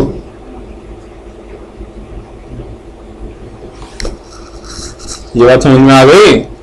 यस और नो तो बोला करो यार, ये यस और नो तो नहीं बोलते हैं ये लोग। हाँ, पता करके बताना मेरे को फिर। हाँ, हाँ तो समझ में आया नहीं यार, जल्दी बताओ यार, समझ में आ गया? कमाल है, इंटेलिजेंट लोग हैं तो। नहीं तो क्या लगता है इसलिए हाँ कह रहे थे। इंटेलिजेंट होंगे इसलिए हाँ कह रहे हैं? नहीं मतलब तुम श्योर नहीं हो? मतलब तुम्हें क्या लगता है इंटेलिजेंट है कि नहीं है ये सब? इंटेलिजेंट है? अच्छा फिर तो ठीक है, सब लोग इंटेलिजेंट है। हाँ ये भी बात थी। हाँ कोई डाउट कीजिएगा, नहीं तो फिर आगे बढ़े। ये क्लियर है सभी का? ओके चलो आगे बढ़ते हैं। जो भी जो है पूछते हैं अगले टाइम से टेस्ट पेपर वगैरह सब स्टार्ट हो जाएंगे मेरी क्लास में, तो नंबर आने चाहिए उसके अंदर, आने चाहिए ना? हाँ वही तो, जो भी डाउट हो तो पूछते हैं ना, है ना? तो तुम डाउट क्यों नहीं पूछ रहे हो? हाँ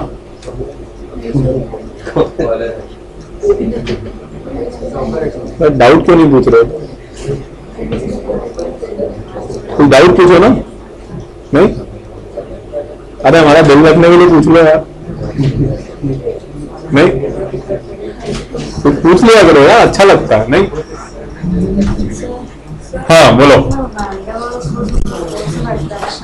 हाँ वैन डर वाल्स फोर्स होता, फोर्स ऑफ अट्रैक्शन के लिए डिफाइन करता है, ऐसे ही बहुत वीक फोर्स होता है वो तो। हाँ तो एक एलिमेंट के लिए बेसिकली वो फोर्स ऑफ अट्रैक्शन के हिसाब से डिफाइन कर दिया। अब अच्छा अब इसका पीरियोडिक वेरिएशन देखते हैं, साइज के बारे में व्हेन वी टॉक अबाउट। जल्दी देखिए पीरियोडिक वेरिएशन।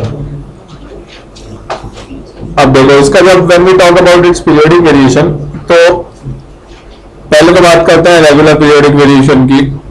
तो देखो लेफ्ट टू राइट जैसे जैसे जाएंगे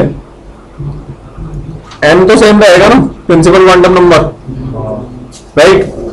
और मैंने आप लोगों को बताया था कि z इफेक्टिव बढ़ता है लेफ्ट टू राइट, बताया था ना, है ना? तो z इफेक्टिव क्या है? फोर्स ऑफ अट्रैक्शन है ना। तो अगर फोर्स ऑफ अट्रैक्शन बढ़ेगा तो साइज कॉन्ट्रैक्ट होगा ना, राइट? शेल सेम है लेकिन फोर्स ऑफ अट्रैक्शन बढ़ता जा रहा है तो साइज कम होता जाएगा। एग्री? और moving from left to right in the periodic table. और टॉप टू बॉटम अगर हम जाएंगे तो यहाँ तो एन ही बढ़ गया सीधे सीधे, साइज बढ़ ही रहा है, शेल ऐड हो रहा है, यहाँ तो कुछ छोड़ना ही नहीं है। सेकंड से थर्ड, थर्ड से फोर्थ, फोर्थ से fifth and so on. Agree with this? थोड़ा भी नोट करते यार तुम। कैसे नोट करो? गायब हो जाता है। नहीं उसका हैरी पॉटर टाइप हो गया, आता है गायब हो जाता है। नहीं वही तो, तुम घर पे जाके क्या करोगे आज? नोट ही तो करोगे। देखो पेज नंबर 23 चल रहा है ना? तो तुम नेक्स्ट टाइम दिखाओगे ना 23 पेजेस पूरा अच्छे से बना के लाना कलर पेन से। तो फिर तुम वो प्रोग्राम कब बनाओगे कंप्यूटर वाला? कल की कल तुम ना ये लिख। अच्छा हाँ ये भी ठीक है। अच्छा तो तुम प्रोग्राम आज ही बनाओगे? हाँ सर आज ही बनाओगे, कल सबमिट करने का कॉलेज। वो 3 बंदर वाला? 3 बंदर और 3 इंसान, तीनों को एक जगह से दूसरी जगह शिफ्ट करना है। नहीं ये एक आइलैंड है, ये एक आइलैंड है। 3 बंदर के साथ 3 इंसान नहीं हो सकते, ये लॉजिक ही गलत है। क्यों भाई? सही बात है ना? 3 बंदर के साथ 3 इंसान कैसे होंगे? तो लॉजिक गड़बड़ हो गया ना, वही तो। नहीं बंदर और इंसान का रेशो गलत है। रुको एक मिनट अभी। हाँ हाँ तुम बोलो भाई। हाँ बोलो।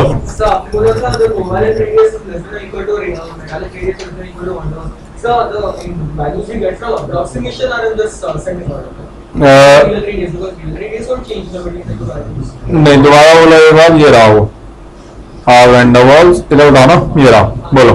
So the final value that we get from approximation is in this order, not the real radius. नहीं रियल रेडियस तो बेसिकली आप कैलकुलेट ही नहीं कर सकते, वो तो वेव है, वेव की डिस्टेंस नहीं कैलकुलेट कर सकते हैं। तो जो कैलकुलेटेड पार्ट है मैं तो उसके बेसिस पे लिख रहा हूँ ये बात। Okay, the real radius will stay the same. The basically method से calculate करो। हाँ बिल्कुल।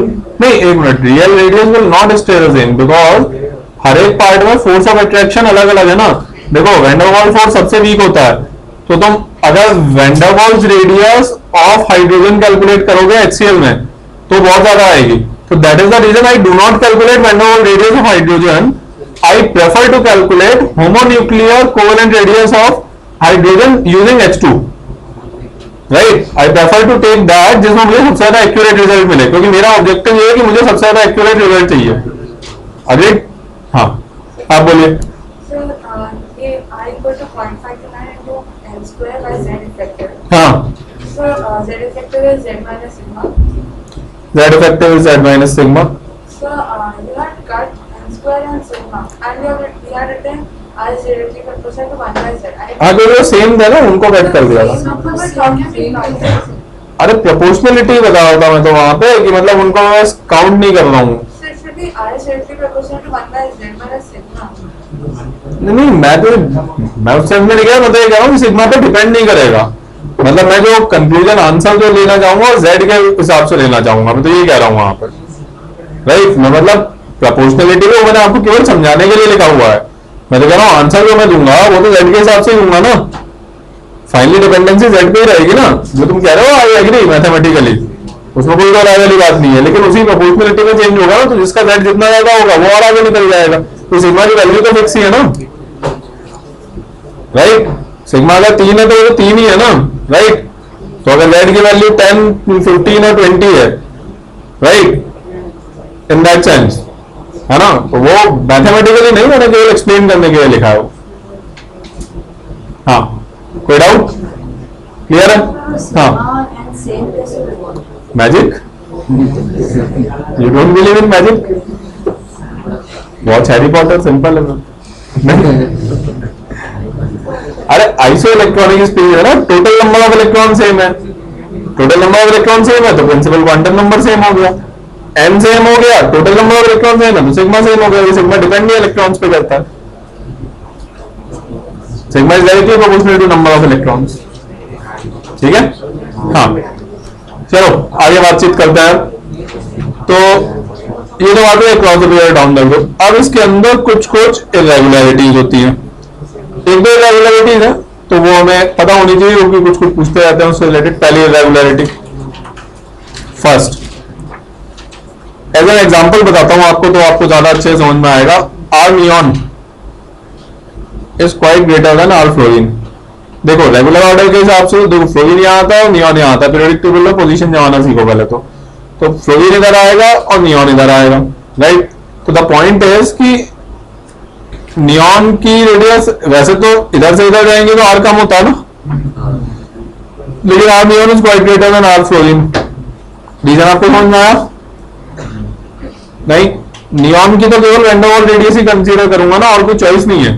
तो वैन डर वाल्स रेडियस तो बहुत ही ज्यादा बड़ी होगी ना, और नियॉन का मैं कुछ और कैलकुलेट कर नहीं सकता, कोवेलेंट बॉन्ड वो बनाएगा नहीं. और फ्लोरीन की मैं क्या कैलकुलेट करूंगा? कोवेलेंट. नॉन मेटल है ना, कोवेलेंट बॉन्ड बना के बैठा हुआ होगा तो उससे मुझे एक्यूरेसी मिलेगी. बात समझ में आई? तो इसके अंदर नियॉन का मैं वैन डर वाल्स रेडियस ले रहा हूं और फ्लोरीन का मैं कोवेलेंट रेडियस ले रहा हूं. राइट, अब अगर यहां पे सपोज मैं आपसे क्वेश्चन थोड़ा सा चेंज करके पूछ लेता हूं, order of R covalent neon और आर कोवेलेंट फ्लोरीन. राइट, तो डेफिनेटली फिर तो यही आंसर होगा. अब वो तो मैंने एक तरीके का फोर्स किया कि आपको ये सोचना नहीं है कि कोवेलेंट कहां से आएगा. जब मैं ये लिख रहा हूं तो ये तो मैं क्वेश्चन में दे रहा हूं कि मैंने बना लिया है, फोर्सफुली बना लिया है कोवेलेंट कंपाउंड. वो तो मैं बना सकता हूं हीट प्रोवाइड करके. राइट, तो अब मैंने बना लिया है तो फिर तो जो रेगुलर ऑर्डर है वही आ जाएगा. बात समझ में आई? राइट, वो जब तक ये नहीं दिया हुआ मतलब नॉर्मल कंडीशन, अगर ये दिया हुआ है तो फिर उसके अकॉर्डिंग आंसर देना पड़ेगा. क्लियर? पहली irregularity. Second irregularity, second irregularity होती है poor sigma of D and poor sigma of D and नहीं, किधर ही आएगा? हाँ, poor sigma of D and F atomic orbitals. अब देखो poor sigma of D and F atomic orbitals का क्या मतलब है? वैसे poor sigma of D atomic orbitals को हम कहते हैं डी एटॉमिक ऑर्बिटल कॉन्ट्रैक्शन. और इसको हम कहते हैं एफ एटॉमिक ऑर्बिटल कॉन्ट्रैक्शन और लेंथेनॉइड कॉन्ट्रैक्शन। लेंथेनॉइड इसलिए क्योंकि वो नीचे जो एफ ब्लॉक इंट्रोड्यूस होता है उसका नाम लेंथेनॉइड होता है ना, तो वही एफ एटॉमिक ऑर्बिटल कॉन्ट्रैक्शन को हमने नाम दे दिया लेंथेनॉइड कॉन्ट्रैक्शन। राइट, अब ये होता क्या इस बारे में बात कर लेते हैं। हाँ तो फटाफट नोट करो यार, तुम क्या कर रहे हो? कई बार हो गया, गलत बात है नहीं। मेरे को पेज नंबर 24 आ गया। कितने पेज नोट करोगे तुम कल पे जाके? हाँ प्रोग्राम कब करेंगे? हाँ एक कर दूंगा फिलहाल। अरे राकेश साहब कॉपी चेक करेंगे, कल देखूंगा बैठ के। अलग अलग कलर के पेन है ना। हाँ जरूरत पड़ेगा तो इधर बहुत पड़ेगा। वही तो। चलो आगे देखो। हाँ तो बेसिकली हम लोग बात कर रहे थे डी ऑर्बिटल कॉन्ट्रैक्शन और लेंथेनॉइड कॉन्ट्रैक्शन क्या होता है। देखो बड़ी सिंपल सी चीज है, ध्यान से देखिएगा। पहले आपको बता रहा हूँ D atomic orbital contraction.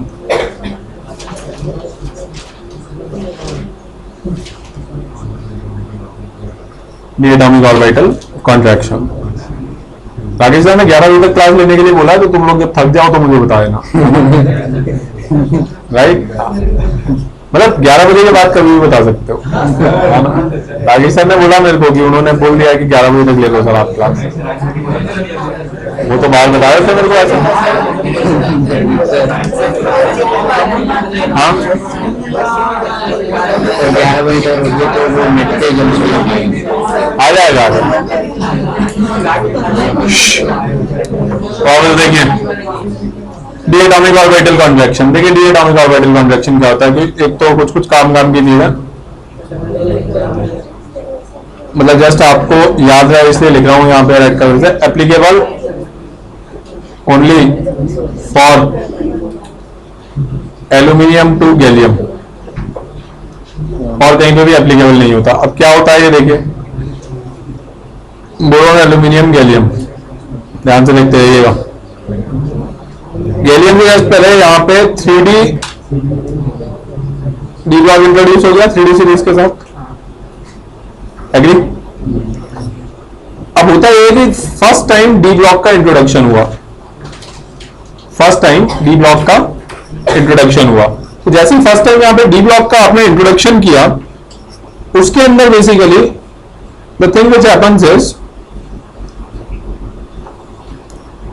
Poor sigma of D atomic orbitals. ये भी थोड़ी देर पहले हमने पढ़ा था। डीएलएफ का सिग्मा पुअर होता है ना, वो स्कैटर्ड शेप की वजह से poor sigma of D atomic orbital. इसकी वजह से सिग्मा कम हुआ, सिग्मा अगर कम हुआ तो जेड स्टार बढ़ जाएगा। जेड इफेक्टिव और जेड स्टार एक ही चीज होती है। जेड स्टार क्या होता है? जेड माइनस सिग्मा ना, तो सिग्मा कम हुआ तो जेड स्टार बढ़ेगा। जेड स्टार अगर बढ़ेगा तो फोर्स ऑफ अट्रैक्शन बढ़ेगा, बढ़ेगा ना, और फोर्स ऑफ अट्रैक्शन बढ़ेगा तो साइज कम होना चाहिए। आप इसको नाम दे दीजिए फैक्टर 1 और फैक्टर 2। फैक्टर 2 अपना रेगुलर ऑर्डर क्या कहता है? रेगुलर ऑर्डर कहता है कि आप टॉप टू बॉटम आएंगे तो साइज बढ़ेगा, यही कहता है ना regular order. Top to bottom आते हैं साइज बढ़ेगा ना, ध्यान से देखते जाइएगा। ये जो 1 और 2 दो फैक्टर हो गया ना मेरे पास में, this 1 and 2 compensate each other, this 1 and 2 compensate each other, and therefore radius of aluminium become nearly equal to radius of gallium. पहला तो रेगुलर ऑर्डर था कि बढ़ना चाहिए, पुअर सिग्मा ऑफ डी की वजह से जेड स्टार बढ़ गया, तो वो चाहता है साइज कम हो। दोनों ने एक दूसरे को कंपनसेट कर दिया, साइज लगभग बराबर हो जाता है। That's why it is known as d atomic orbital contraction. मतलब जो साइज बढ़ना था वो नहीं बढ़ा, कॉन्ट्रैक्ट हो गया, उतना ही रह गया। बात समझ में आई? Right, clear?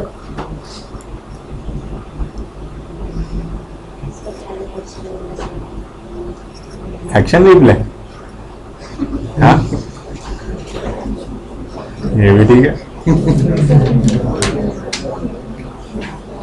So I did faculty does not compensate the size. तुम कुछ डाउट क्यों नहीं पूछ रहे हो?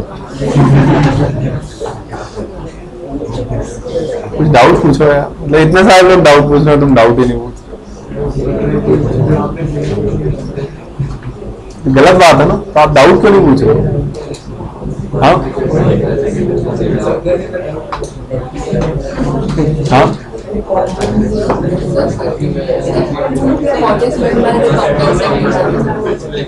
देखो दोबारा से देखो, नो नॉइस। देखो डी एटॉमिक ऑर्बिटल कॉन्ट्रैक्शन पढ़ रहे थे ना हम, स्टार्टेड रेगुलर ऑर्डर पढ़ लिया, साइज वाइज क्या होता है वो सब समझना, then we started studying the irregularities. जैसे डी एटॉमिक ऑर्बिटल कॉन्ट्रैक्शन हमने पढ़ा, सबसे पहली चीज तो हमने आपको ये बताई कि it is applicable only for aluminium to gallium. Applicability कहाँ पे, केवल एक ही जगह ऑब्जर्व होता है पूरी पीरियोडिक टेबल में, पहली चीज। फिर हमने आपको बताना शुरू किया कि एग्जैक्टली डी ऑर्बिटल कॉन्ट्रैक्शन क्या होता है। तो वी स्टार्टेड डूइंग कि जब आप एल्यूमिनियम से गैलियम पे मूव करते हैं, आपके रेगुलर ऑर्डर के हिसाब से साइज बढ़ेगा, शेल का एडिशन होगा, वो ये रहा। फिर हमने कहा कि यहाँ पे एक और फैक्टर रोल प्ले कर रहा है, वो ये था कि पहली बार डी ब्लॉक का इंट्रोडक्शन हो रहा है गैलियम के जस्ट पहले, हो रहा है। और हमें बताया कि डी एटॉमिक ऑर्बिटल्स का सिग्मा काफी पुअर होता है, और डी ऑर्बिटल्स का सिग्मा काफी पुअर होगा। सिग्मा अगर कम होगा तो जेड स्टार बढ़ेगा, और जेड स्टार बढ़ेगा तो फोर्स ऑफ अट्रैक्शन बढ़ेगा, और फोर्स ऑफ अट्रैक्शन बढ़ेगा तो साइज कम होना चाहिए। Z effective is force of attraction, K Q1 Q2 by R square, direct proportion में। चार्ज का मतलब क्या, charge is Z effective into, ठीक है, तो जेड इफेक्टिव बढ़ेगा। हाँ, तो फोर्स ऑफ अट्रैक्शन क्या होता है, Z effective E square by R square ही होता है, ठीक है, राइट। फोर्स ऑफ अट्रैक्शन अगर बढ़ेगा तो रेडियस कम होगी, everybody agrees. Now we are saying कि दो फैक्टर है ना, अब इनका इंटेंसिटी, इनका डोमिनेंस बताया था मैं आपको डायरेक्टली नहीं पता है तो वही मैं अगर फैक्ट बताऊं आपको कि 1 और 2 दोनों इक्वली कंट्रीब्यूट करते हैं, और जब ये दोनों इक्वली कंट्रीब्यूट करते हैं तो दोनों एक दूसरे के इफेक्ट को कंपनसेट कर देते हैं। बात समझ में आई आपको? भाई दो फैक्टर आ गए ना, तो ये भी तो पता होना चाहिए किसका कितना कंट्रीब्यूशन है, राइट। मान लो अगर 1 का कंट्रीब्यूशन 90% होता तो गैलियम की रेडियस एल्यूमिनियम से कम हो जाती। अगर नंबर 2 वाले फैक्टर का कंट्रीब्यूशन 90% होता तो गैलियम की रेडियस एल्यूमिनियम से ज्यादा हो जाती। लॉजिक समझ में आया आपको? तो लास्ट में मैंने ये यहां पे मैंने आपको उन दोनों वेक्टर्स के इंटेंसिटी बताई है कि दोनों वेक्टर्स का कंट्रीब्यूशन कितना है, तो मैंने बताया कि 50-50 है। कंपनसेट मतलब 50-50, राइट, एक दूसरे का कंपनसेट कर रहे हैं, मतलब इक्वल कंट्रीब्यूशन देना है ना अपना अपना, राइट।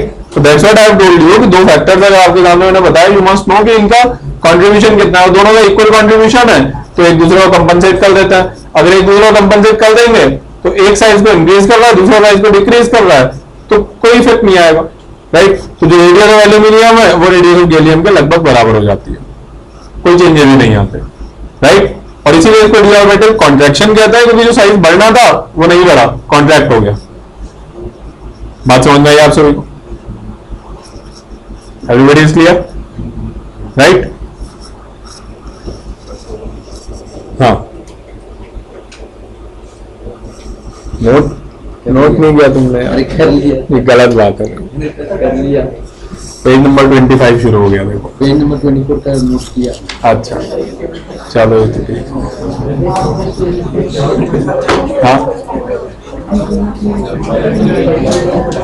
आगे देखिए, काम की चीज, लेंथेनॉइड कॉन्ट्रैक्शन।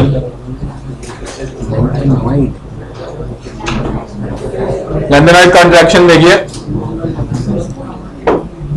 है तो इसी तरह का, जैसे डी का पुअर सिग्मा था, एफ का पुअर सिग्मा आएगा, तो सबसे पहले इसकी एप्लीकेबिलिटी,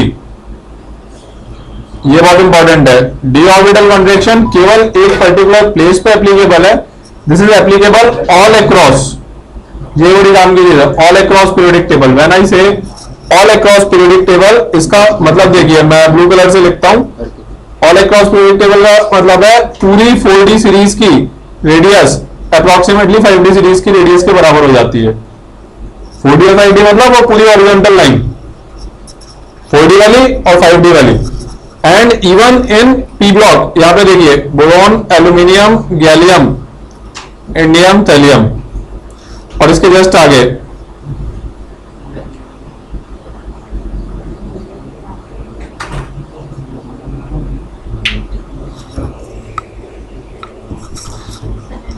ध्यान देते हैं, जितनी चीजें मैं आपको इतना जल्दी पढ़ा रहा हूं ना, ये नहीं क्लियर होती हैं, इवन 12 तक क्लियर नहीं होते हैं, ध्यान रखिएगा। तो जो भी चीजें हैं बहुत ज्यादा केयरफुली देखते जाइए। अभी नेक्स्ट टाइम पे डीपी वगैरह करेंगे तो फिर आपको एग्जैक्ट आइडिया हो जाएगा।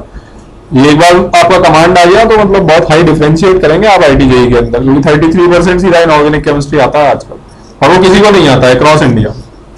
केमिस्ट्री का 66%, मतलब केमिस्ट्री का 50% पेपर बहुत आसान होता है, जिसमें 33% फिजिकल केमिस्ट्री सबको पूरा आता है, 100% आता है। फिजिकल में कोई क्वेश्चन गलत नहीं होता किसी का JEE में, मतलब जो भी लोग पढ़ाई करके जाते हैं वो सिलेक्शन के रेंज में होते हैं। उसके बाद ऑर्गेनिक केमिस्ट्री जो रिमेनिंग 33% आएगा, उस 33% का मान लीजिए 70% ऑर्गेनिक केमिस्ट्री लोगों को आता है, तो 33% का 70% इज नियर अबाउट 20-21%, तो 33 प्लस 20%, 53% सबको आता है। बाकी पूरा का पूरा पेपर सब कुछ डिसाइड कर जाता है, आपका सिलेक्शन, आपकी रैंक, इसीलिए बहुत क्रिटिकल सब्जेक्ट है बेसिकली, क्योंकि वो सीधा जो 47% पेपर है बहुत डिमार्केटेड डिफरेंस क्रिएट करता है।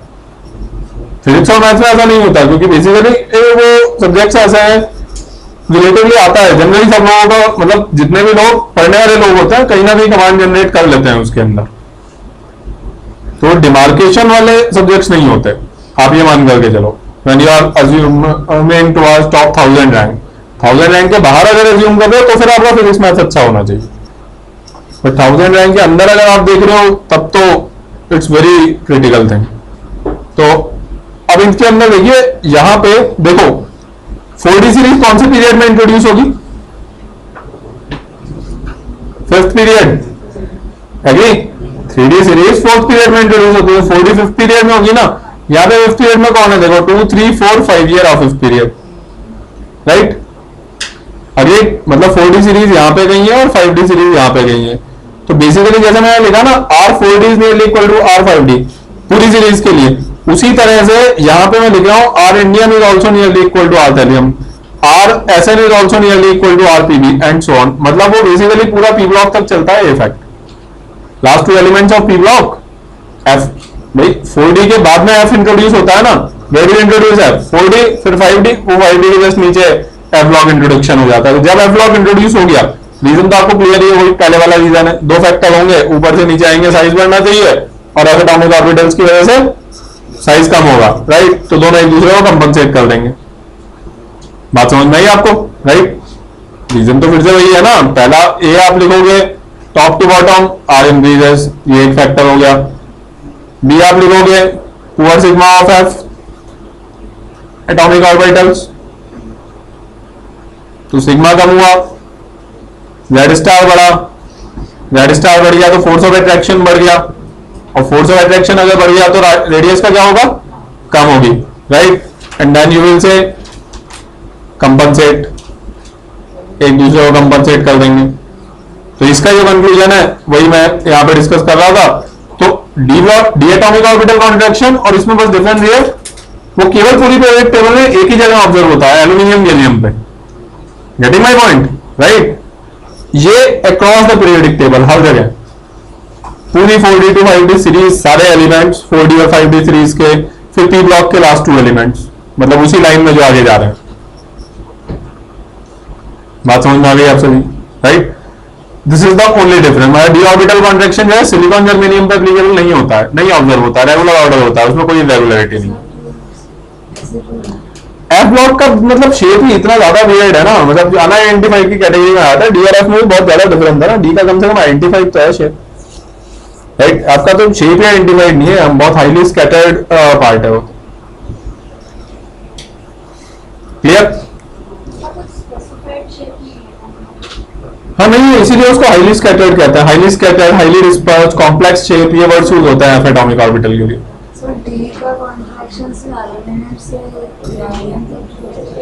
नहीं मतलब समझ में नहीं आया मुझे क्वेश्चन, एलैबोरेट है क्वेश्चन। हाँ हाँ, आपके हिसाब से कहाँ और एप्लीकेबल होना चाहिए? Tell me that. जिसको बात करनी है क्लास के बाद आइए। सारे डी ब्लॉक में आते हैं। सारे डी ब्लॉक में मतलब you tell me the elements, you tell me specifically elements. हाँ, आप आराम से एलिमेंट्स बताओ तो आपको वो क्लैरिटी आएगी आपके खुद के डाउट में।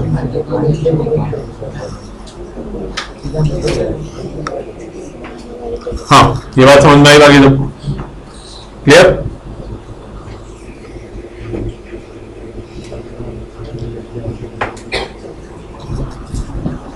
हाँ, तो अब देखिए रेडियस के अंदर basically now we have studied एक तो वो 4 टाइप्स, राइट। फिर हमने उसका वेरिएशन पढ़ा। वेरिएशन में 2 चीजें पढ़ी बेसिकली हमने, एक तो regular order, we have studied from left to right and top to bottom, right, and then we have studied irregularities. कितनी रेगुलरिटीज? 2, राइट। एक आर वेंडर वॉल्स वाली और एक है D and F block contraction वाला। Clear, right. अच्छा, now if I ask you largest atom कौन सा होगा? फ्रेंशियम होगा। वाई? आगे जाएंगे तो साइज डिक्रीज होगा, तो आगे नहीं जाना है, और नीचे आएंगे तो साइज बड़ा होगा। तो first column last element, right. अच्छा, लार्जेस्ट कैटायन कौन सा होगा? तो ये सीलियम होगा। Why not francium? Because Z greater than 82 पे सारे एलिमेंट्स रेडियो एक्टिव हो जाते हैं। तो जब वो रेडियो एक्टिव हो जाते हैं तो वो कैटायन एनायन, मतलब जहां पे भी इलेक्ट्रॉन का पार्टिसिपेशन होता है उसके अंदर वो पार्टिसिपेट ही नहीं करते, उनकी सारी न्यूक्लियर रिएक्शंस होती हैं। तो जहां पे कैटायन एनायन की बात होगी फिर Z ग्रेटर देन 82 पे हम कंसिडर ही नहीं करेंगे। क्लियर? सारे रेडियो एक्टिव एलिमेंट्स हैं उसके बाद। तो लार्जेस्ट एटम हो गया, लार्जेस्ट कैटायन हो गया, लार्जेस्ट एनायन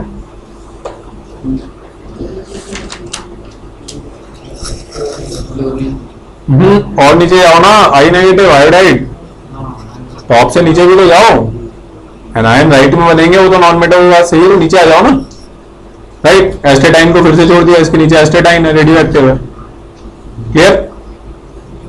ये मुझे याद नहीं है 82 है या 92 है, मैं कंफर्म करके बता दूंगा, शायद 82 है इसलिए मैंने 82 लिखा।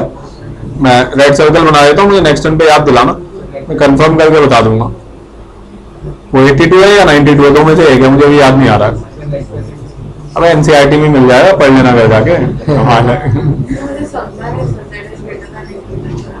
नहीं, ये मैंने ऐसा फैक्ट बताया है कि वो 82 से ज्यादा एटॉमिक नंबर जिनका सब रेडियोएक्टिव एलिमेंट होता है, तो कैटायन एनायन बनाएंगे ही नहीं। तो इसलिए कैटायन में यहाँ फ्रेंशियम प्लस क्यों नहीं लिखा? You can't right francium plus over here. Clear? क्यों टाइम पास कर लो? कैटायन हो गया, एनायन हो गया, लार्जेस्ट एटम भी हो गया। तो स्मॉलेस्ट कैटायन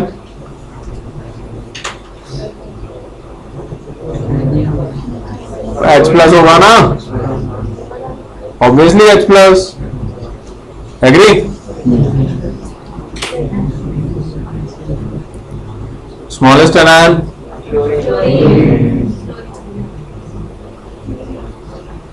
स्मॉलेस्ट एनायन का यहाँ पे ये भी काफी काम की पता नहीं होता है ये लोगों को। कांट से आएगा इसका आंसर? अब ये कांट से क्यों आएगा इसका आंसर? नहीं बता ही नहीं सकते आप, नहीं बता सकते भाई। You cannot predict the smallest anion.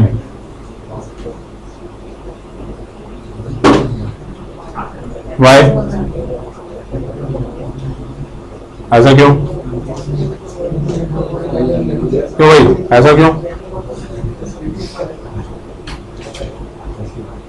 यार ये गलत बात, तुम डाउट पूछ भी नहीं रहे हो और हमारा डाउट बता भी नहीं रहे हो, ये तो गलत बात है ना। और दो में से एक काम तो होना चाहिए ना, तो अब कोई भी एक डील कर लेते हैं। चलो तुम बताओ क्या ज्यादा प्रेफरेबल है? अच्छा आप, चलो ये भी ठीक है। चलो तो नेक्स्ट टाइम बताएंगे, टाइम लगेगा इसको बताने में, अभी तुम लोग अफोर्ड नहीं कर पाओगे उसको। तुम लोग बहुत लेंदी। अभी थोड़ी नॉर्मल चीजें और पढ़ लेते हैं ना, हाँ है ना। ये थोड़ा सा टाइम लगेगा इस चीज को बताने में, तुम वैसे ही बहुत देर से अफोर्ड कर रहे हो बहुत सारी चीजें, है ना, तो अभी उतना सारा वो डेप्थ अभी अफोर्ड नहीं कर पाओगे। मतलब आई वांट कि नेक्स्ट टाइम जब थोड़ा पढ़ करके आओगे, आज जो भी पढ़ाया उसमें कुछ डाउट होंगे वो क्लियर कर लेंगे, फिर डीबीबी वगैरह इसके क्वेश्चन तो सॉल्व करना शुरू करेंगे ना, तब फिर इसको बताएंगे कि क्यों नहीं प्रिडिक्ट कर सकते। ठीक है, तुम्हें वो बंदे वाला प्रोग्राम बनाना है ना। चलो मेरे ख्याल में यार ये तो अभी मेरी भी करवा दूंगा, अपलोड भी हो जाएंगे। तुम लोग नेक्स्ट टाइम इसको पढ़ करके आओ, क्योंकि इसके बाद ही कुछ मजे वाली बात होगी। मैं आगे पढ़ा लूंगा तो मजा नहीं आएगा फिर उसमें। नेक्स्ट टाइम भी पढ़ करके आओगे ना तुम लोग? अरे नेक्स्ट टाइम पढ़ के आओगे, नहीं पढ़ के आओगे? हाँ तो नहीं पढ़ के आओगे तो मैं 11 बजे तक लूंगा क्लास। हाँ ठीक है, चलो ओके।